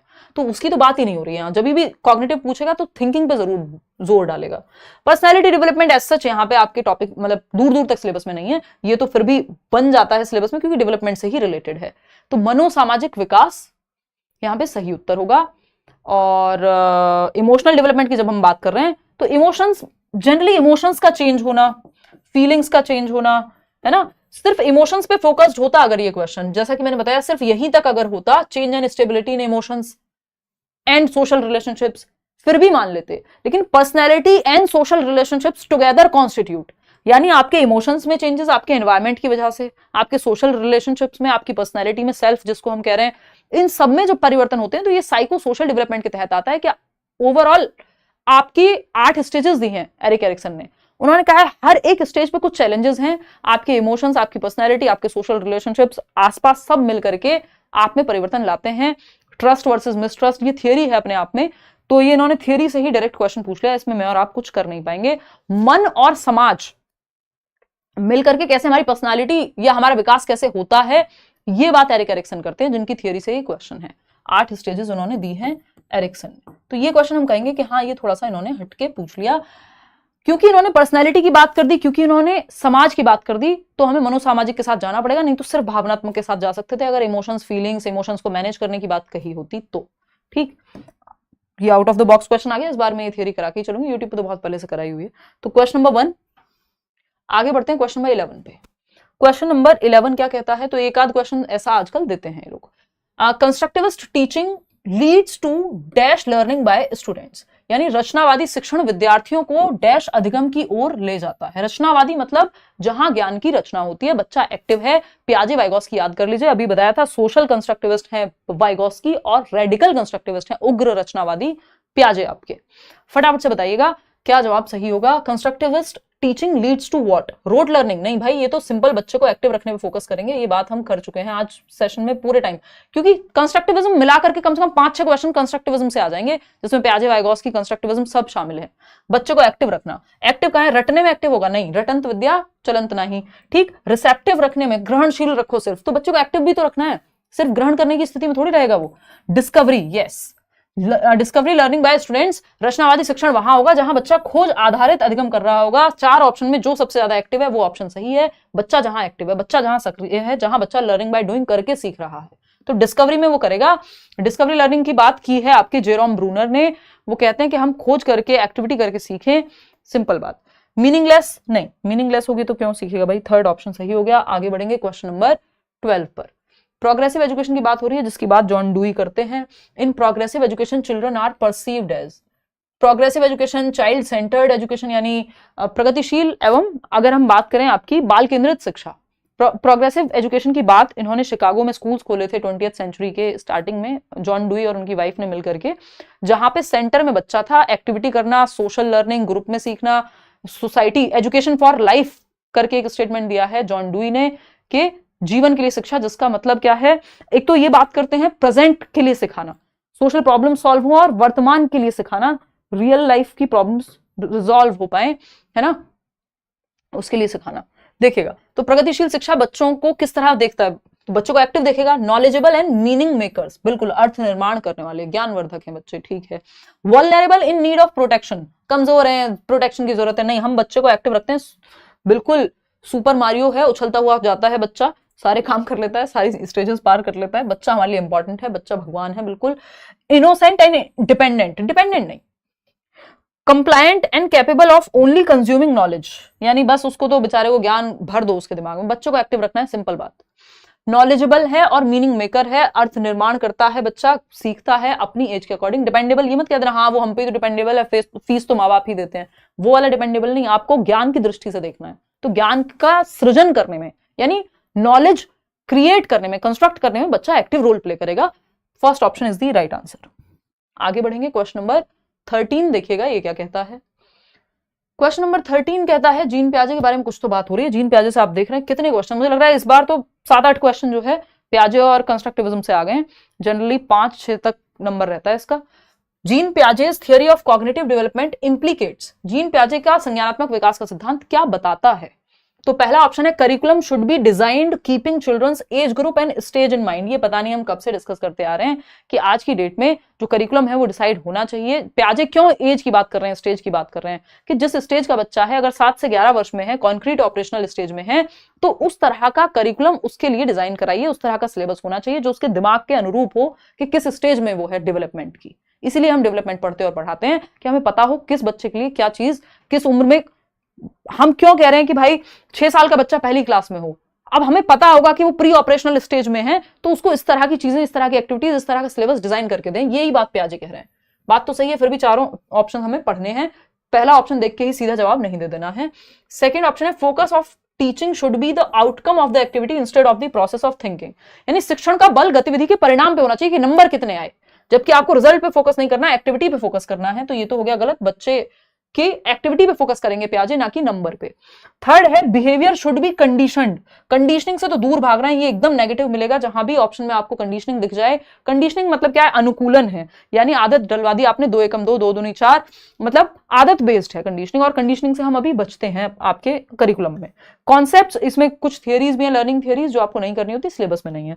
Concept should be taught in a sequence of complex to simple. Simple to complex सिखाना है, सिंपल टू कॉम्प्लेक्स सिखाना है, सरल से जटिल की ओर लेके जाना होता है, सिंपल से कॉम्प्लेक्स जाया जाता है, कॉम्प्लेक्स से सिंपल नहीं। आसान से मुश्किल की तरफ जाते हैं, मुश्किल से आसान की तरफ नहीं, है ना, क्योंकि बच्चों को पहले आसान होता होगा, तभी तो आप देखेंगे जो आपका सिलेबस है 6th क्लास में इजी होगा 7th क्लास के मुकाबले, फिर 10th का सिलेबस और लेवल अप होते जाते हैं। इसको हम स्पाइरल करिकुलम बोलते हैं जेरोम ब्रूनर की भाषा में, कि एक से दूसरी चीज कनेक्टेड होती है और कॉम्प्लेक्स होती जाती है। तो सिंपल टू कॉम्प्लेक्स, सरल से जटिल जाना है, नोन टू अननोन, ज्ञात से अज्ञात की ओर। जो आप जानते हो उससे जो नहीं जानते हो वही तो सीखते हो हर क्लास में, या हर बार जीवन में भी। अगर मुझे कुछ पता है उसके आगे तो सीखा जाएगा। तो curriculum should be designed keeping children's age group and stage in mind. 4 stages हैं प्याजे की, SPCF, sensory motor, pre operational, concrete operational और फॉर्मल ऑपरेशनल। आयु समूह के हिसाब से आपको पता है, अच्छा 11 साल का बच्चा होगा तो उसको कॉन्क्रीट ऑब्जेक्ट्स का, या 10 साल का बच्चा है या 7 साल का बच्चा है तो कॉन्क्रीट ऑपरेशनल स्टेज में होगा, तो वो थिंकिंग कर पाएगा, लॉजिक आ चुका होगा उसके अंदर। तो ये वाले टॉपिक्स इस क्लास में होने चाहिए। तो प्याजे जो है एज के अकॉर्डिंग, अगर आप प्याजे को फॉलो कर रहे हैं तो सिलेबस वैसे ही डिजाइन हो, करिकुलम वैसे ही डिजाइन हो, एक्टिविटीज वैसे ही डिजाइन हो। यहाँ पे बात हुई है सिलेबस की, देखो हिंदी में इन्होंने लिख दिया था पाठ्यक्रम और इंग्लिश में लिखा था करिकुलम, जबकि दोनों में अंतर है। करिकुलम की जब हम बात कर रहे हैं तो करिकुलम सिंपल पाठ्यचर्या कहलाता है, किसमें, हिंदी में। और अगर हम बात करते हैं सिलेबस की, अगर हम बात सिलेबस की करते हैं तो ये पाठ्यक्रम है। लेकिन ऐसा ट्रांसलेशन मिस्टेक्स आपके पेपर में भी होती रहती हैं, और ये लोग सिंपल बोलते हैं, CBSE हो या ज्यादातर एग्जाम्स में यही हाल है कि जो इंग्लिश, अगर पेपर में हिंदी और इंग्लिश के ट्रांसलेशन में गड़बड़ है तो आपको इंग्लिश वाली साइड देखना है, इंग्लिश को ही फाइनल माना जाता है। तो इस बात को आप जरूर ध्यान रखिएगा जहां भी कंफ्यूजन हो। जैसे कुछ वर्ड्स हैं, पाठ्यक्रम हुआ, जेंडर हुआ, सेक्स हुआ, तो इसमें आपको हिंदी इंग्लिश दोनों की तरफ देख लेना चाहिए, भले ही आपका मीडियम कुछ भी हो। क्योंकि गलती अगर हुई क्वेश्चन को आंसर करने में तो इंग्लिश वाले को ही फाइनल माना जाएगा। तो हिंदी वाले तो स्पेशली इंग्लिश की साइड देख लें जब इस तरह का कंफ्यूजन हो। देखिए करिकुलम में सारी एक्टिविटीज, स्कूल में कदम रखने से लेकर निकलने तक सब कुछ करिकुलम का हिस्सा है। सिंपल, चाहे कोई रंगोली बन रही है, चाहे कोई स्पोर्ट्स एक्टिविटी है, चाहे कुछ भी है। सिलेबस भी करिकुलम का हिस्सा है, इसको भी ध्यान में रखेंगे। Syllabus is a part of curriculum. Syllabus एक हिस्सा है जिसमें आपके चैप्टर्स एंड ऑल आ गए। करिकुलम एक बड़ी प्रक्रिया है, जैसे ग्रोथ हिस्सा होता है डेवलपमेंट का। सिलेबस की जब हम बात कर रहे हैं, इसमें आपको पता है वो डिजाइन आपके चैप्टर्स एंड ऑल, तो सिलेबस जस्ट एक हिस्सा है। करिकुलम में सारी एक्टिविटीज हैं, आपकी प्रेयर से लेके और सारी चीजें जो भी स्कूल में होती हैं। क्वेश्चन नंबर 14 देखिएगा, how does setting mastery goals impact a students motivation and views of ability. बहुत इंपॉर्टेंट है कि महारत हासिल करने के लक्ष्य निर्धारित करने से छात्र की अभिप्रेरणा और योग्यता के बारे में विचार कैसे प्रभावित होते हैं। यानी मास्टरी गोल्स, देखो 3 प्रकार के गोल्स होते हैं, है ना, 3 प्रकार के गोल्स होते हैं। एक होता है मास्टरी गोल, दूसरा होता है आपका, ये मैंने एग्जांपल आपको वो मैराथन में भी दिया हुआ है कि, और बहुत बार ये मैं कहती हूँ, वो आपको चतुर रामलिंगम याद होगा, कौन सी मूवी है वो, 3 इडियट, है ना। तो मैं तीनों आपको पहले गोल्स बता देती हूँ, फिर हम आएंगे इस क्वेश्चन पे। थोड़ा सा कॉन्सेप्ट को क्लियर करना जरूरी है यहाँ पे, ठीक। तो देखते हैं कहानी क्या है। अगर हम बात करें, एक होते हैं परफॉर्मेंस गोल्स। 3 प्रकार के गोल्स हैं, यानी लक्ष्य हैं। परफॉर्मेंस गोल्स, जो आपका वो चतुर वाला जो कैरेक्टर है कि वो चमत्कार को बलात्कार बोल देता है, मतलब रट्टू है एकदम, रोट लर्निंग, रट्टाफिकेशन पे चलता है ना। चतुर याद कीजिए, 3 इडियट वाला, बहुत बार मैं एग्जांपल आपको देती हूँ, 3 इडियट्स, ठीक है। मूवी देखिए सबने, बहुत पेडागोजिकल लेसन्स बहुत सारे हैं। ऐसे ही आमिर खान की एक और मूवी है वो तारे जमीन पर, बहुत इंपॉर्टेंट है टीचर्स के लिए, ठीक। तो परफॉर्मेंस गोल्स, इसमें फर्स्ट आना है चतुर को, कुछ भी करके, रट्टाफिकेशन हो, कुछ भी हो, नंबर लाने हैं बस, ये है परफॉर्मेंस गोल्स। दूसरे होते हैं फेलियर अवॉइडेंस गोल। फेलियर अवॉइडेंस गोल, यानी फेलियर से बचना है, कुछ भी करके 33% नंबर आ जाए, 90 नंबर आ जाए सीटेट में, बाकी देखा जाएगा, है ना, रो पीट के बस पास हो जाऊं किसी तरह से। ये वो है राजू रस्तोगी था ना उसमें, कि बस किसी तरह से पास हो जाऊं भगवान, वो वाला सीन है। क्या शर्मन जोशी, क्या नाम है वो एक्टर का, जो भी है, तो राजू रस्तोगी वाला कैरेक्टर आपका यहाँ पे आ जाएगा, उसको बस पास होना है ना। फेलियर अवॉइडेंस, फेलियर से बचना है, नहीं तो दिक्कत हो जाएगी। ठीक, फिर आपका थर्ड कैरेक्टर है रणछोड़ दास छाछड़, जो भी नाम था उनका, आमिर खान वाला, है ना, जो मेन लीड कैरेक्टर जिसको हम कह रहे हैं यहाँ पे। मास्टरी ओरिएंटेड अप्रोच है वहां पे, मास्टरी ओरिएंटेड गोल है, या ओरिएंटेशन क्या है, मोटिवेशन का सेंटर क्या है। ये गोल्स मोटिवेशन का सेंटर दर्शाते हैं कि आपकी मोटिवेशन किस चीज पे आधारित है, ठीक, किस चीज से आप मोटिवेटेड हैं। तो मास्टरी गोल्स की जब हम बात कर रहे हैं तो ये यहाँ पे आपका रेंचो आ जाएगा, मूवी वही चल रही है, कैरेक्टर 3 हैं, अलग अलग एग्जाम्पल हैं, ठीक है। तो यहां पे सिंपल बात है कि बेस्ट कौन सा है, बेस्ट है mastery learning, this is best, कि आपको मास्टरी आधारित अधिगम करना है, यानी आपको पारंगत बनना है किसी भी चीज में, मास्टरी हासिल करनी है, ठीक। तो ये है आपका बेस्ट, बच्चे को आपको एज अ टीचर इसी के लिए मोटिवेट करना है। सेंटर ऑफ मोटिवेशन, पढ़ने का उद्देश्य यही होना चाहिए कि सीखने में मजा आ रहा है, आप जो भी पढ़ रहे हैं उसको पूरी तरह से समझ लेंगे, नंबर अपने आप आएंगे। तो ये मास्टरी वही जो किसके पीछे भागो, एक्सेलेंस के पीछे भागो, सक्सेस झक मार के साथ आएगी, तो वो मास्टरी ओरिएंटेशन है कि डिग्री नहीं मिल रही अगले को फिर भी पढ़ रहे हैं, ठीक। कई लोगों को ये रियलिटी से दूर लग सकती हैं बातें, बट आपको यही बीच में मर्ज करना होता है रियलिटी और सपनों को। परफॉर्मेंस गोल्स की बात करें तो यहाँ तो बस फर्स्ट आना है, रट के आओ, कैसे भी आओ, समझ में आए नहीं आए, जो समझ में आए रट लो। मैथ्स भी रट लेते थे हम, ऐसे ऐसे बच्चे थे हमारी क्लास में, पूरी थियरम रट के चले जाते थे। सेकंड, जो आपका फेलियर अवॉइडेंस भी खराब ही है, क्योंकि आप फेलियर के डर में ही रहते हो। तो बेस्ट है मास्टरी ओरिएंटेशन, और मास्टरी ओरिएंटेशन ये मानती है कि आपकी जो क्षमता है, भाई जब आप मास्टरी के लिए पढ़ रहे हो, इसका मतलब जो आपको नहीं आता वो भी आप सीखोगे। तो एबिलिटी इंक्रीमेंटल है, एबिलिटी के दो व्यूज हैं, यानी क्षमता के। कई लोग कहेंगे यार मुझसे तो होगा ही नहीं, यार मुझे नहीं पता, मेरे से नहीं हो पाएगा। एबिलिटी का एक है फिक्स्ड व्यू, कि भैया या तो आप बुद्धिमान होते हो या तो नहीं होते हो। आपको ऐसी बातें कहते हुए मिल जाएंगे लोग कि भाई हमारा तो आईक्यू ही कम है, आईक्यू आईक्यू चिल्लाते रहते हैं, ऐसे लोग भी आपको मिल जाएंगे, जबकि आईक्यू का ज्यादा अंतर लोगों में होता नहीं है। और आईक्यू की इतनी ज्यादा बातें वो लोग भी करते हुए मिल जाएंगे आपको जो आईक्यू पढ़ा रहे हैं, उनको भी नहीं पता कि आईक्यू का कोई खास डिफरेंस है नहीं। 2% लोग हैं जो बहुत हाई आईक्यू रखते हैं, या 2% लोग हैं लगभग जो बिल्कुल रिटायर्ड वाली स्थिति में, या बहुत ही कम आईक्यू है जिनका, ज्यादातर लोग बीच में ही है। तो आईक्यू का बहुत बड़ा डिफरेंस ऐसा सच नहीं मिलेगा, रेयर केस में वो चुनिंदा लोग आपको मिलेंगे। तो यहाँ पे एबिलिटी, क्योंकि जितना एक वो स्टेटमेंट है ना, जितनी हमें बुद्धि मिली है हम उतना तो प्रयोग कर नहीं पाते हैं जीवन भर, तो आईक्यू पे तो नहीं जाए तो अच्छा है। तो एबिलिटी जो है वो फिक्स नहीं कि भाई हमारा तो आईक्यू कम है हम तो काम नहीं कर पाएंगे, ये एकदम खराब विचार है। बेहतर क्या है कि एबिलिटी इंक्रीमेंटल है। भाई आईक्यू से हम दर्शाना क्या चाह रहे हैं, आईक्यू से हम दर्शाना चाह रहे हैं कि हमारे अंदर क्षमता कितनी है किसी चीज को करने की, जबकि आईक्यू पे खुद सवाल है। बहुत सारे लोग आईक्यू को मानते भी नहीं है, जैसे हार्वर्ड गार्डनर की बात करें तो वो तो आईक्यू को बहुत धड़ल्ले से नकारते हैं, ठीक। तो अगर हम बात करें इंक्रीमेंटल है आईक्यू, सॉरी आईक्यू की बात नहीं हो रही यहाँ पे, आईक्यू तो लगभग स्टेबल ही होता है, और आईक्यू के बहुत सारे पैमाने हैं जिसके बेसिस पे वो मापा जाता है ना। तो जरूरी नहीं है कि मतलब आईक्यू मापने के बेसिक फंडे, अगर आप गणित में अच्छे हैं, लॉजिकली एनालिटिकल थिंकिंग वगैरह ज्यादा अच्छी है आपकी, तो हो सकता है आपका स्कोर बेटर आ जाए। तो वो बहुत सारे उसके मतलब उसमें वो कंट्रोवर्शियल टॉपिक है आईक्यू जो है। एबिलिटी की जब हम बात कर रहे हैं तो हमें ये मान के चलना है कि भैया एबिलिटी इंक्रीमेंटल है, इसको बढ़ाया जा सकता है मेहनत करके। अगर आपने मान लिया फिक्स्ड ही है तो जितने आपके दिमाग की क्षमता है वो भी आप यूज नहीं करोगे, क्योंकि आपने तो मान लिया आप तो फिक्स्ड है भाई, या तो आता है या तो नहीं आता। तो फिक्स्ड नहीं मानना, आपको बच्चे को सीखना सिखाना है कि इंक्रीमेंटल बढ़ाया जा सकता है क्षमता को सीख करके। और ये आप देख सकते हैं खुद में भी आपको इतना परिवर्तन मिल जाएगा जीवन में, यदि आपने खुद पे बहुत काम किया है, मेहनत की है, कि आप पिछले मतलब 1 साल में ही आप अपने अंदर परिवर्तन देख सकते हैं कि एबिलिटी इंक्रीमेंटल है। बच्चा कोई कुछ अगर आज आपको नहीं आता तो वो कल सीख सकता है, बढ़ा सकता है। यही बात तो वाइगॉस्की भी कह रहे हैं ना कि आपका जोन ऑफ प्रॉक्सिमल डेवलपमेंट आप ऊपर ऊपर ऊपर लेकर के जा सकते हो। खैर ज्यादा कहानियां हो जाएंगी, इतनी आपको सीटेट में इतनी ही आवश्यकता है, इससे ज्यादा की जरूरत है नहीं। तो एबिलिटी मास्टरी जो है, mastery goals impact students motivation and views of ability. It often implies enhanced extrinsic motivation. बाहरी अभिप्रेरणा बढ़ती है नहीं, ये तो आंतरिक अभिप्रेरणा पे बेस्ड है कि आपको मास्टरी हासिल करनी है, आपको नंबर मिल रहा है नहीं मिल रहा है इस पे आपका जोर ही नहीं है। It often implies enhanced extrinsic motivation, again extrinsic पे नहीं है, एक्सटर्नल। 2 प्रकार की मोटिवेशन है, एक्सटर्नल और इंटरनल। इंटरनल वो जहां आप बाहर की चीजों पे निर्धारित नहीं कर रहे कि ये काम तब करेंगे जब 4 लोग ताली बजाएंगे आकर के, आपको अच्छा लगता है इसलिए आप पढ़ रहे हैं। है ना। It often implies enhanced intrinsic motivation and belief in the entity view of ability. Entity view होता है फिक्स्ड एबिलिटी का व्यू, कि आपने मान लिया बुद्धि तो फिक्स ही है, या मतलब समझ तो फिक्स ही है, योग्यता तो फिक्स ही है, तो वो गलत है। It often implies enhanced intrinsic motivation and belief in the incremental view of ability. यही बात मैंने आपको भी बताई थी कि एक तो आंतरिक अभिप्रेरणा यहां पे आएगी कि बच्चे का खुद पे ध्यान है, उसको क्या पसंद है अंदर से वो सीखने पे, उसमें मास्टरी हासिल करने पे। दूसरा इंक्रीमेंटल है, एबिलिटी बढ़ाई जा सकती है। भाई कल फेल हो गए जरूरी थोड़ी फेल ही होते रहोगे पेपर में, अगर मेहनत करेंगे सही से एबिलिटी बढ़ाएंगे हो जाएगा। तो D option is the right answer. ये बेस्ट गोल कहा जाता है। थोड़ी सी स्पीड पकड़ेंगे, आई नो हम बहुत स्लो चल रहे हैं। क्वेश्चन नंबर 15 देखिएगा, निशा को अपने घर भी जाना है। असर्शन यानी कथन और कारण यानी reason.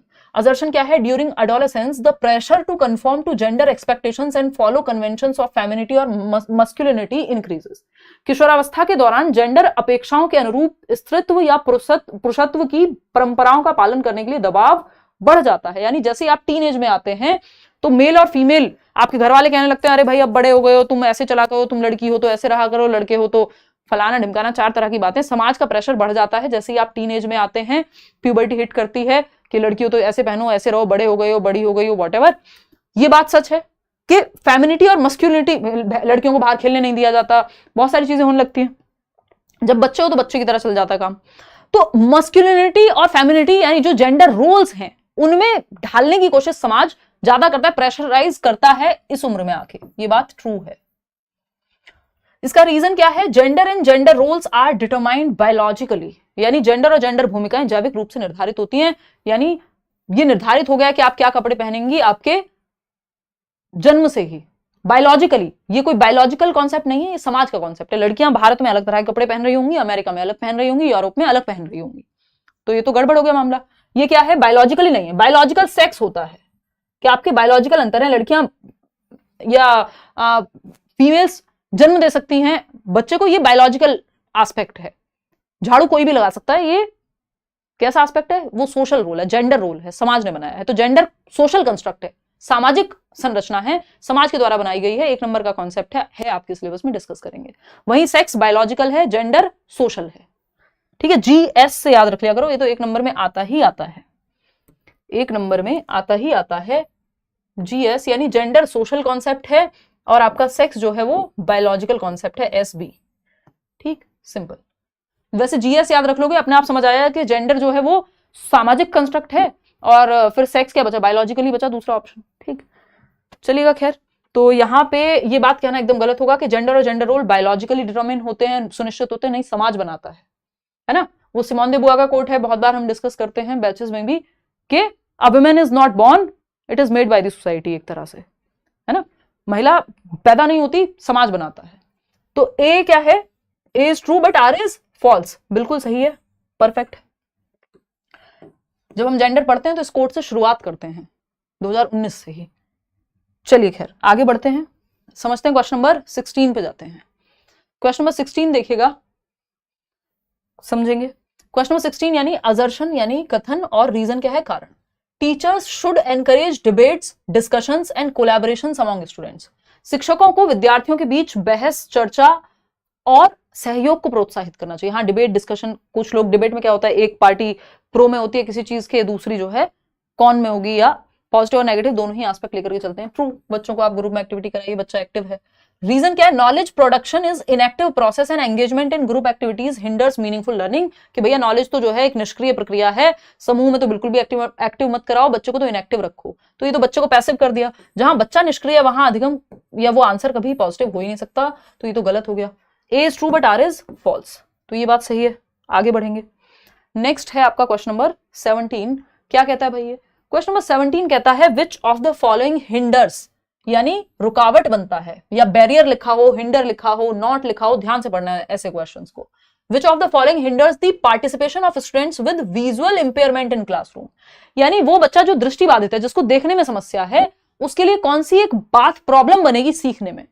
Raised line drawing and maps. Raised line यानी उभरी हुई रेखा, तो वो टच करके पढ़ लेगा, टेक्टाइल मटेरियल हो गया। ब्रेल लिपि भी वैसे ही होती है, 6 पॉइंट्स बेस्ड होती है, लुई ब्रेल ने दिया था।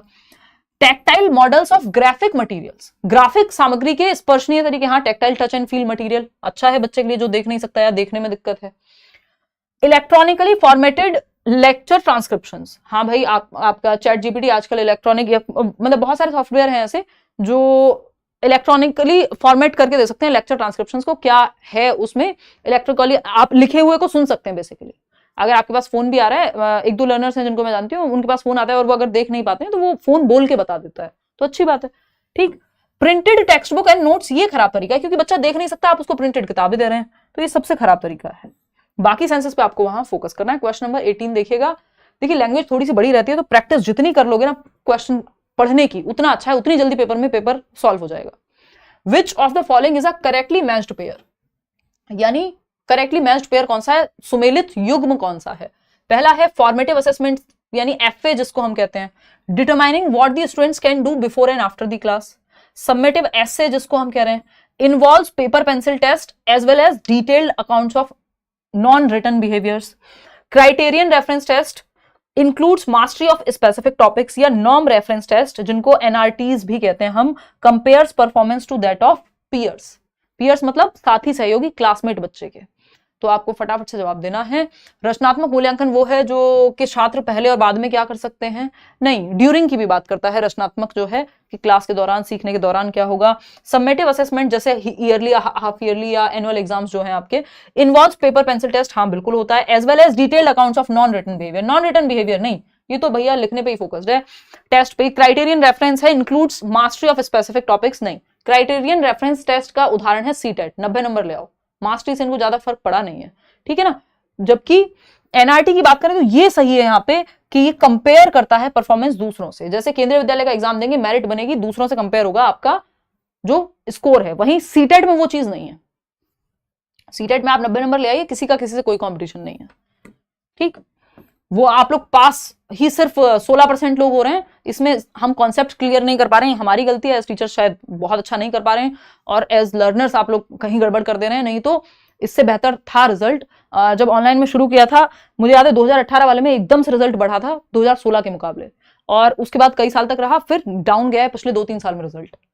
तो अगर आप देखेंगे तो कहीं ना कहीं हम गड़बड़ कर रहे हैं, है ना। पहले अचानक से बढ़ा, हालांकि पहले और भी कम था। तो ये कहानी है कि हम यहाँ पे किसी का किसी से कंपटीशन नहीं है। सीटेट में आप खुद ही अगर क्राइटेरिया फुलफिल ना कर पाए, 90 नंबर ना ला पाए, तो कोई क्या ही करेगा। क्वेश्चन नंबर 19 देखिएगा। सुनीता 12 ईयर ओल्ड गर्ल, 12 साल की बच्ची है Sunita, shows exceptional musical ability, बहुत ही अच्छी संगीतीय क्षमता है, बहुत अच्छा गाना गाती हैं या कंपोज करती हैं, whatever. Both her parents are accomplished singers, तो बच्ची के पेरेंट्स क्या है, सिंगर्स हैं, यानी गायक हैं। And they send her for classes for voice training after school, voice training के लिए क्लासेस भी अटेंड करती है सुनीता। ये क्वेश्चन जमानों से आता रहा है कि एक बच्ची है जिसके दोनों पेरेंट्स जो हैं स्पोर्ट्स पर्सन हैं, वो भी अच्छा कर रही है, उसको वो कोचिंग के लिए भी भेजते हैं। तो भैया हेरिडिटी और एनवायरमेंट दोनों का रोल है। हेरिडिटी से क्षमता मिली है कि वो अच्छा गा सकती है माँ बाप से, और दूसरा एनवायरमेंट में उसको ट्रेनिंग भी दे रहे हैं हम प्रॉपर, तो हेरिडिटी एंड एनवायरमेंट की वजह से हो पा रहा है, सिंपल बात है। जेंडर आइडेंटिटी और ये सब तो कुछ है नहीं कि जेनेटिक मेकअप और जेंडर आइडेंटिटी है, लड़कियां अच्छा गाती हैं, ये सब तो बेकार की बातें हैं, ठीक। First option is the right answer. आगे बढ़ेंगे, क्वेश्चन नंबर 20 देखिएगा। क्वेश्चन विक्की फटाफट से बताओ क्वेश्चन नंबर 20 का जवाब। ये अभी 10 सवाल और हैं हमारे, फिर आउट ऑफ 30 कितने ठीक कर पा रहे हो, समझ में कितने आ पा रहे हैं वो ज्यादा जरूरी है। इससे अभी शुरुआत में नंबर से ज्यादा ये जरूरी है कि आप ठीक में दिमाग में जा कैसे पा रहे हैं, कॉन्सेप्ट कितने क्लियर हुए। एक क्वेश्चन में पता नहीं हम कितने कॉन्सेप्ट समझेंगे, है ना। फटाफट से बताइए। टाइम यही रहेगा, 9 बजेगा। कल भी हम मिल रहे हैं, सैटरडे वैसे ऑफ रहता है, बट ये वाला सैटरडे वर्किंग रखेंगे। बहुत दिनों से क्लास शुरू नहीं हो पा रही थी कॉन्टिन्यूस, अब कॉन्टिन्यूस कर देंगे यूट्यूब पे। चलिए निशा दीदी को दिखा दीजिए, ये शादी के वीडियो में देख लीजिए, इनको ऐसे नाइट सूट में दिखना पसंद नहीं कर रही हैं। क्वेश्चन नंबर 20 देखिएगा। विच मेथड, मतलब इनकी शादी के नहीं, वो दीदी की शादी का जो व्लॉग है दूसरे चैनल पे हिमांशु सिंह पे, उसमें वैसे किसी ने तो पूछा था कि वो कौन। अगली बार से ये जब भी व्लॉग में आएंगे इनको कहेंगे एक नाम की प्लेट लगा लें ऐसे सामने, उसमें लिखा हो निशा शर्मा। आगे आते हैं, क्वेश्चन नंबर 20 पे चलते हैं। Which method did Lawrence Kohlberg use to study moral development of children. Lawrence Kohlberg ने बच्चों के नैतिक विकास का अध्ययन करने के लिए किस विधि का प्रयोग किया है। लॉरेंस कोहलबर्ग का मॉरल डेवलपमेंट की थियरी है ना, 3 लेवल हैं, 6 स्टेजेस हैं, याद होगा आपको। फर्स्ट है conducting observations of children during play, खेल के दौरान बच्चों का अवलोकन करना, बच्चों को ऑब्जर्व करना, तो खेल का मेथड थोड़ी है। एक्सपेरिमेंटल विधि, क्वांटिटेटिव रिसर्च अप्रोच अपनाई है, या फिर posing moral dilemmas to children and analysing responses? Simple जवाब है, ये क्वेश्चन भी अलग अलग तरीके से पता नहीं कितनी बार पूछा जा चुका है। प्रीवियस ईयर जितने रिपीट होते हैं सीटेट में, दुनिया के किसी एग्जाम में शायद ही होते होंगे, है ना। और यही कहानी है कि आपकी जो इंग्लिश वाली बुक है, मैंने प्रॉपर प्रीवियस ईयर दिए हुए हैं। ये नहीं किया कि प्रीवियस ईयर का नाम हटा दिया और फिर कहा देखो जी सारे क्वेश्चन मेरी बुक से आ रहे हैं, ये नहीं। बहुत सारी बुक्स ऐसी मिल जाएंगी आपको मार्केट में, प्रीवियस ईयर के बहुत सारे क्वेश्चन रिपीट होते हैं, है ना। तो बस हल्का सा ही लैंग्वेज में ट्वीक करेंगे, कोई ज्यादा नहीं। तो सीटेट में सबसे ज्यादा होती है ये चीज। तो अगर हम देखें, कोलबर्ग ने क्या किया, दुविधाएं पेश की बच्चों के सामने और उनको एनालाइज करने को कहा, बच्चे के रिस्पॉन्सेस की समालोचना की, उनका एनालिसिस किया, उनको डिटेल में विश्लेषण करके समझा। और एक क्वेश्चन ये भी आता है कि बच्चों में मॉरल डेवलपमेंट कैसे कर सकते हैं, नैतिक विकास, नैतिकता क्या है, सही और गलत क्या है, इसका विकास तो चर्चाओं के द्वारा किया जा सकता है, डिस्कशन के द्वारा किया जा सकता है, बच्चों में गलत और सही का विकास। तो मॉरल डिलेमा यानी दुविधा पेश की कि ये करें कि ये करें। जैसे अभी प्रयागराज जाना था तो मेरे सामने भी दुविधा थी, उस पर चर्चा कभी और करेंगे, लंबी चर्चा होगी, ठीक। तो उसमें फिर तर्क लगा, डिस्कशन हुआ, चीजें हुई। फिर क्वेश्चन नंबर 21 देखिएगा, क्वेश्चन नंबर 21 देखिएगा, असर्शन और रीजनिंग की बात करते हैं। एक और क्वेश्चन आपके सामने, schools should function with in frameworks which assess the finished product and learning outcomes. यानी स्कूलों को उस ढांचे के भीतर कार्य करना चाहिए जो तैयार उत्पाद और सीखने के परिणामों का आकलन करते हैं। यानी प्रोडक्ट पे नंबर कितने आए, आउटकम मतलब कितना आपने अचीव किया, तो ये एकदम खराब ढांचा है। रीजन क्या है, learning is tightly sequential and hierarchical, बिल्कुल नहीं है कि पदानुक्रम में ही होगी, है ना। कॉम्प्लेक्स होती है, ग्रेजुअल होती है लर्निंग, धीमे धीमे होती है। तो ये दोनों ही बातें एकदम गलत हैं। Second option is the right answer. ये इतने सारे दिल कौन भेज रहा है भाई, है? थैंक्स मैम, मारिया कह रहे हैं, थैंक यू मारिया। चलिए, ए और आर दोनों ही फॉल्स हैं, गलत हैं।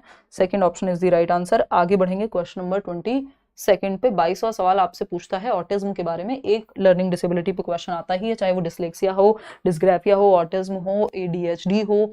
विच of the following statement is correct about autism? निम्नलिखित में से कौन सा कथन स्वालीनता के संदर्भ में सही है? क्या वो माय नेम इज खान में शाहरुख खान को कह सकते हैं ऑटिस्टिक?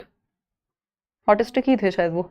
तो अगर हम बात करें, autism is caused solely by environmental factors, कि वातावरणीय कारकों से होते हैं, तो सिर्फ वातावरणीय कारकों से ना डिसलेक्सिया हो सकता है, ना ऑटिज्म हो सकता है, ना एडीएचडी। वातावरण बढ़ावा दे सकता है, बट ये न्यूरो डेवलपमेंटल डिसऑर्डर्स हैं। यानी आपको जन्म के शुरुआती सालों में, चाइल्डहुड तक पता लग जाएगा कि बच्चों को दिक्कत है। कई बार सेंट्रल नर्वस सिस्टम और मतलब ब्रेन की वायरिंग उस तरह की है बच्चे की कि न्यूरो डेवलपमेंटल डिसऑर्डर्स हो सकते हैं, चाहे वो ऑटिज्म हो, डिसलेक्सिया हो।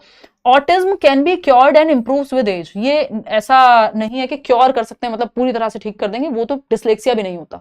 ये न्यूरो डेवलपमेंटल डिसऑर्डर्स को आप एकदम ठीक नहीं कर सकते कि दवाई दे दी और अब ठीक हो गया, बुखार थोड़ी है। थर्ड है, इनको डील किया जा सकता है, इनको कोप किया जा सकता है।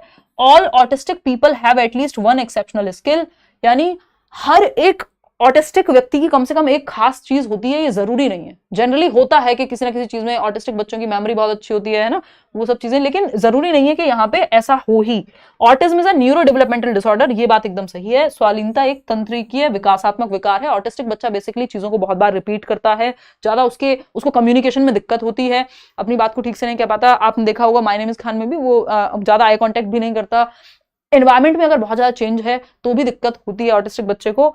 आगे बढ़ते हैं, क्वेश्चन नंबर 23 देखिएगा और समझिएगा क्या कहता है question number 23। Which learning strategy involves children teaching others what they have learned? किस अधिगम की रणनीति में बच्चों द्वारा दूसरों को सिखाना शामिल है?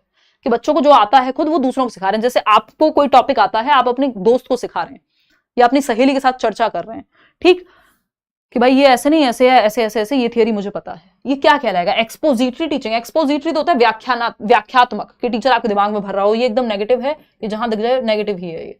रेसिप्रोकल टीचिंग यानी पारस्परिक शिक्षण, आप किसी से सीख रहे हैं, कोई आपसे सीख रहा है, परस्पर वहां पे चर्चा चल रही है, ये बात सही है। कंडीशनड लर्निंग नेगेटिव है, कंडीशनिंग से भी बचना है। रोट लर्निंग तो है ही नहीं, तो बच्चा एक्टिव है। और इसकी बात आपके वाइगॉस्की भी करते हैं कि आप बच्चे से, बच्चा आपसे परस्पर रूप से एक दूसरे को प्रभावित करते हैं हम। क्वेश्चन नंबर 24 देखिएगा क्या कहता है भाई ये। सेंसिटिव, और इसको पीयर ट्यूटरिंग भी कह सकते हैं, कि पीयर्स दो आपस में सिखा रहे हैं एक दूसरे को। अगर रेसिप्रोकल नहीं होता ऑप्शन में तो पीयर ट्यूटरिंग लिखा होता, सहपाठी शिक्षण कह देते इसको हम, ठीक है जी। तो कई सारे टर्म्स जो जरूरी हैं वो हम साथ साथ डिस्कस करते ही चलेंगे। क्वेश्चन नंबर 24 देखिएगा, sensitive periods are those time periods during which certain dash are especially important for course of normal development. यानी संवेदनशील अवधि वह समय अवधि होती है जिसके दौरान कुछ डैश विशेष रूप से सामान्य विकास के लिए महत्वपूर्ण होता है। संवेदनशील अवधि यानी वो टाइम पीरियड जहां तेजी से बच्चा सीख सकता है, कुछ सेंसिटिव है, अगर सही माहौल मिल जाए तो बहुत अच्छा। जैसे लैंग्वेज के लिए सेंसिटिव पीरियड क्या है, 2 से 6 वर्ष, है ना। सामाजिकरण के लिए भी वो बहुत महत्वपूर्ण है।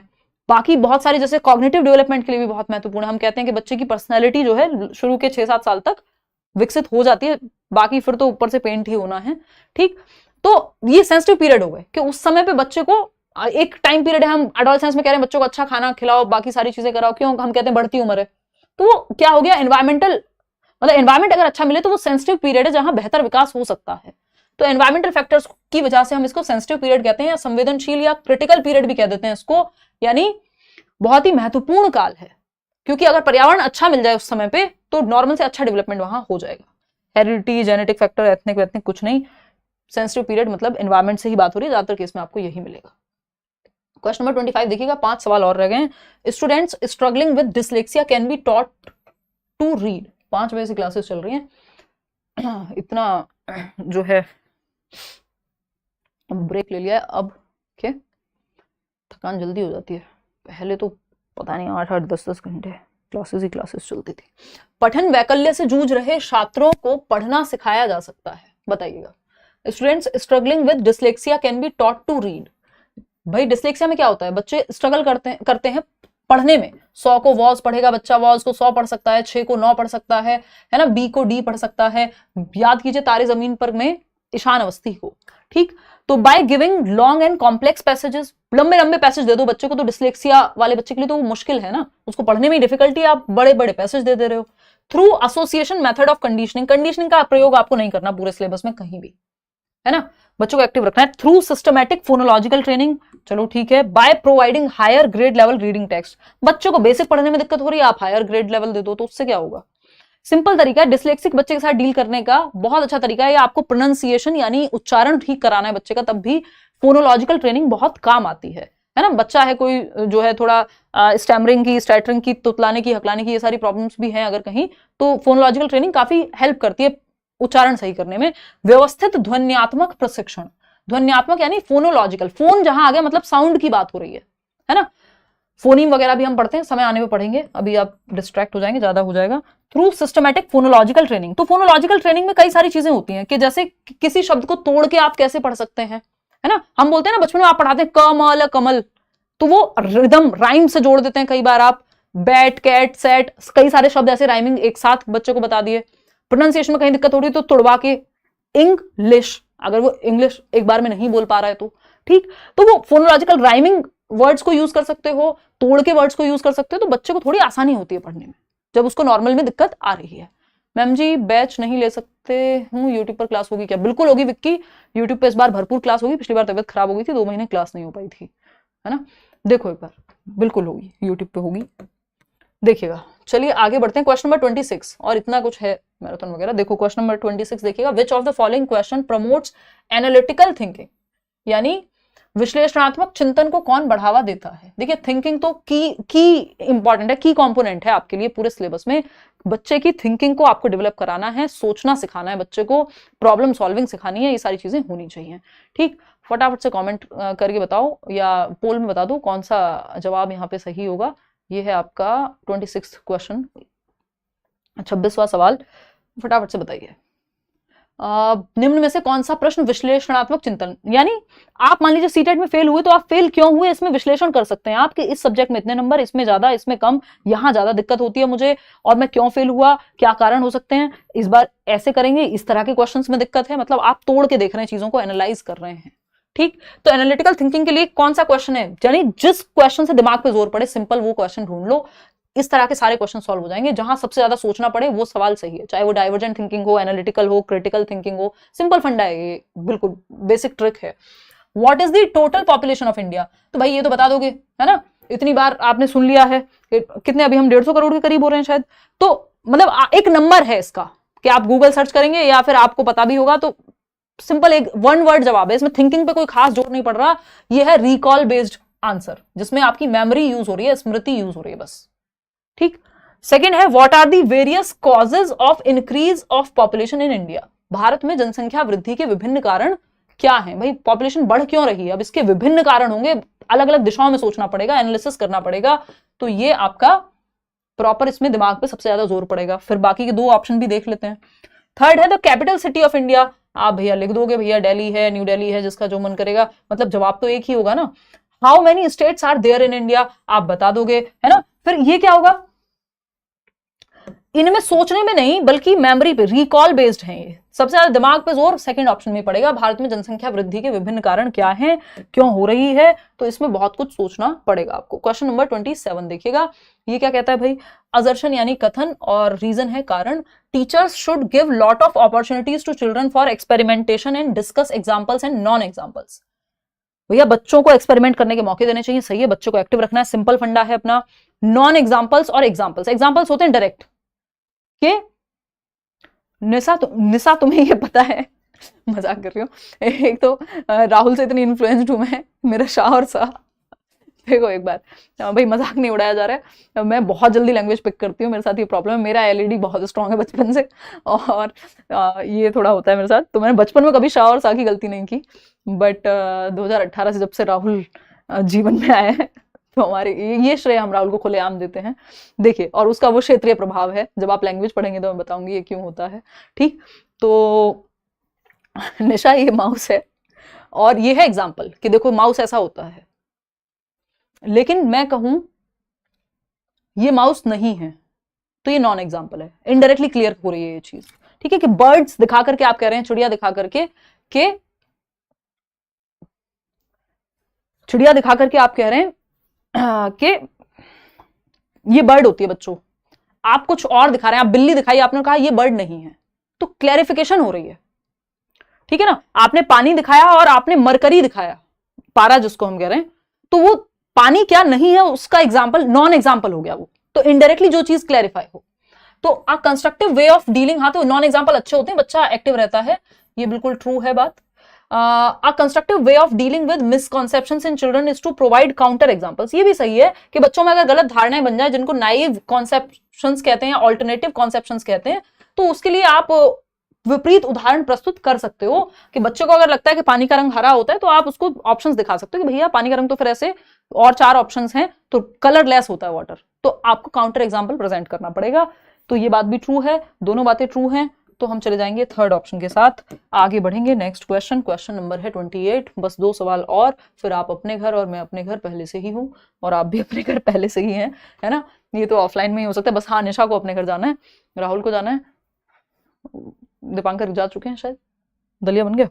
देखो, तो क्वेश्चन नंबर 28 देखना, असर्शन और रीजन क्या है भाई, अभिकथन। In Asian cultures which stress social harmony expressions of anger are discouraged and shame is encouraged. यानी एशियाई संस्कृतियों में, जिसमें से हम भी एक हैं, है ना, एशिया में ही हमारी कंट्री, जापान हो गया और आसपास के जितने भी, तो एशियाई संस्कृतियों में जो सामाजिक सद्भावना पर जोर देते हैं, हमारा कलेक्टिविस्ट कल्चर है, परिवार, कम्युनिटी, ये वो, हमको सबको साथ चलना है, इसका भी सोचना है, फलाना क्या कहेगा ये भी हम ही सोच रहे हैं सबसे ज्यादा, जो शायद वेस्टर्न कल्चर में नहीं है। ठीक है, हर कल्चर के अपने फायदे नुकसान होंगे। तो एशियाई संस्कृतियों में जो सामाजिक सद्भावना पर जोर देते हैं, क्रोध की अभिव्यक्ति को हतोत्साहित किया जाता है और शर्म को प्रोत्साहित किया जाता है। अरे शर्मा जी के बेटे को देखो, अरे देखो फलाना क्या कहेगा, ऐसे हो रहा है ना, कुछ नहीं होगा, शादी नहीं हो रही है, बताओ निशा, तो फूफा जी क्या कहेंगे, फलाने क्या कहेंगे। ये क्या है, ये शर्म को बढ़ावा देंगे हम, कि लोग क्या कहेंगे, शर्म को हम बढ़ावा देते हैं। ये सब इमोशंस ही है ना।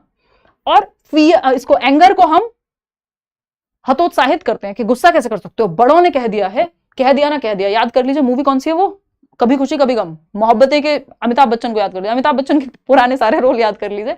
तो क्रोध को तो हम बहुत बढ़ावा दे रहे हैं, और क्रोध को हम बढ़ावा नहीं देते और शर्म को हम बढ़ावा देते हैं। ठीक, कि अगर गलत बात है तब भी आप कई बार नहीं बोलते हो। तो ये बात सही है, ट्रू है, एशियाई कल्चर में ये होगा। रीजन क्या है, emotions are subjective and do not play any role in learning. तो ये कहना गलत होगा कि इमोशंस जो है सब्जेक्टिव है, और हाँ इमोशंस सब्जेक्टिव होते हैं, लेकिन लर्निंग में बहुत रोल है इमोशंस का। अगर आप पॉजिटिव मन से, आपका मन लगा हुआ है, आपको अच्छा महसूस हो रहा है, तो आप अच्छा सीखेंगे। तो ये कहना गलत होगा कि इमोशंस का कोई रोल नहीं है लर्निंग में, ये एकदम खराब बात है। तो A is true but R is false. चलिए आगे बढ़ेंगे। क्वेश्चन नंबर 29 क्या कहता है? क्वेश्चन नंबर 29, अब ये कॉमन सेंस वाला क्वेश्चन था कि आपको एशिया के कल्चर के बारे में थोड़ा बहुत आइडिया हो। In order to develop critical thinking among students a teacher should, यानी आपको समालोचनात्मक चिंतन, एनालिटिकल थिंकिंग, सिंपल बात, आपको दिमाग पे जोर डाल के सोचना है, चीजों को मान नहीं लेना है, फैक्ट्स ओपिनियन में अंतर कर पाए, हर एक पहलू से किसी चीज को सोच पाए, ठीक। तो give questions that involve inferences and explanations, ऐसे सवाल देने चाहिए जिनमें निष्कर्ष और व्याख्याएं शामिल हो।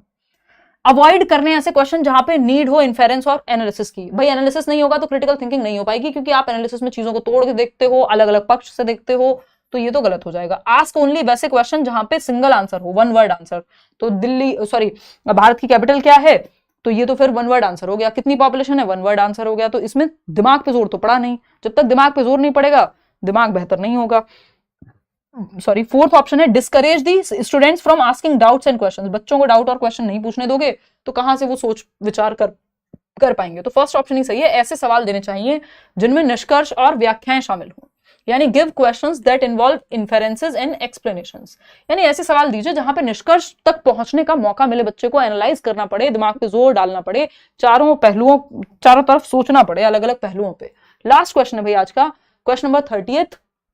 अब आप देख रहे हैं कि सीडीपी बहुत ज्यादा कॉन्सेप्चुअल है, लेंदी हो जाते हैं क्वेश्चन मुश्किल है ये नहीं कहेंगे, बट लेंदी है, पूछने का तरीका, लैंग्वेज थोड़ी सी टिपिकल हो रही है। इंक्लूसिव क्लासरूम, और ये पहले से ही है, मतलब थोड़ा बहुत ही अंतर है, बहुत ज्यादा अंतर नहीं आ गया पेपर में। परंपरा, प्रतिष्ठा और अनुशासन, यस, आज मैं कोई रील भी देख रही थी, उसमें दिया हुआ था कि पहले के टाइम पे अमिताभ बच्चन की एक पिक्चर लगा के परंपरा, प्रतिष्ठा, अनुशासन, फिर विराट कोहली का दिया हुआ था शायद कुछ तो काइंडनेस, शिवेलरी और कुछ तो था, और फिर रोहित शर्मा का लगाया हुआ था और वहां पे लिखा हुआ था ये वो तो मुझे याद रह गया, किसी ने लिखा तो वो मतलब फनी था, देखेगा। तो इंक्लूसिव यानी समावेशी कक्षाएं are meant to offer differentiated instructions as per individual differences, यानी अलग अलग भिन्नताओं के अनुसार विभेदित निर्देश दिए जाते हैं। इंक्लूसिव एजुकेशन में इंडिविजुअल डिफरेंसेस का ध्यान रखते हुए डिफरेंशिएटेड इंस्ट्रक्शन को दिमाग में बिठा लीजिए, बहुत पॉजिटिव वर्ड है आपके लिए, बेहद पॉजिटिव टर्म है कि नीड के अकॉर्डिंग सिखाया जाए। Aim to remove all kind of differences, भैया अगर आप अंतर ही निपटा दोगे, बच्चों से अंतर ही खत्म कर दोगे, अभी जो हमने बात की वो अमिताभ बच्चन वाला, विराट कोहली वाला और रोहित शर्मा वाला, वो इंडिविजुअल डिफरेंसेस का उदाहरण है कि हर एक व्यक्ति अलग है, तो आपने अंतर ही हटा दिए अगर, तो सब एक जैसे हो जाएंगे, सब क्या हो जाएंगे फिर, सब हो जाएंगे आपके रोबोट्स हो जाएंगे, फिर वो चिट्टी वाली मूवी याद कर लीजिए, रोबो, ठीक है ना। इतनी बात क्लियर है, बात क्लियर है कि नहीं? कौन सी आईडी, आईडी एक यार, Himanshu Singh official. Recognise that every child will learn at the same rate and at the same time. Same rate पे क्यों सीखेंगे भैया, अलग अलग पेस पे सीखते हैं, कोई जल्दी सीखता है, कोई धीमे सीखता है। Is an educational programme offered to cater to the needs of special children. नहीं, इंक्लूसिव एजुकेशन सिर्फ स्पेशल बच्चों के लिए नहीं है, एजुकेशन फॉर ऑल, सभी के लिए शिक्षा की बात करता है इंक्लूसिव एजुकेशन, यानी हर एक बच्चा सीख पाए कक्षा में। सिंपल बात, आगे बढ़ेंगे, मतलब बात तो इसमें बहुत सारी हो जाएंगी, बट आज इतने पे ही विराम देंगे। ये आपका बैच है जो करियर वेल ऐप पे चल रहा है, सारे टीचर्स पढ़ा रहे हैं, इसमें ऑफ है ठीक ठाक अभी, और आउट ऑफ 30 क्वेश्चंस आपने कितने ठीक किए कृपया करके वो जरूर बताएं। और कल मिलेंगे 9 बजे, कल हो सकता है हम स्ट्रेटजी डिस्कस करें, कल हो सकता है स्ट्रेटजी ही डिस्कस करेंगे, जिसमें ये बुक्स में जो भी चेंजेस हुए हैं, एनसीईआरटी ने जो नोटिस निकाला है उस सब पे चर्चा करेंगे, और आगे की क्या स्ट्रेटजी रहनी चाहिए, पढ़ना चाहिए नहीं पढ़ना चाहिए, उस सब पे बात करेंगे, टेंशन लेनी नहीं है। तो ये टेलीग्राम चैनल पे पीडीएफ भी आपको मिल जाएगा, और आउट ऑफ 30 कितने ठीक हुए वो आप कमेंट्स में भी बता देंगे, समझ में चीज़ें आई होंगी होपफुली, और मज़ा भी आया होगा सीखने में। आज के लिए इतना ही रखते हैं, बाकी बी और ओन कांस्टेंट अपने साथ बने रहें, बाकी कोई साथ हो ना हो, है ना, लोग तो साथ आते जाते रहते हैं। चलिए इतना ही रखेंगे, 28, 22, 26, हाँ 9 बजे का टाइम रखेंगे भाई, 9 का ही रहता है, बहुत टाइम से नहीं डिस्कशन कर रहे हैं यूट्यूब पे, बट अभी करेंगे। चलो take care, bye bye, take care, good night, मिलते हैं, कल मिलते हैं।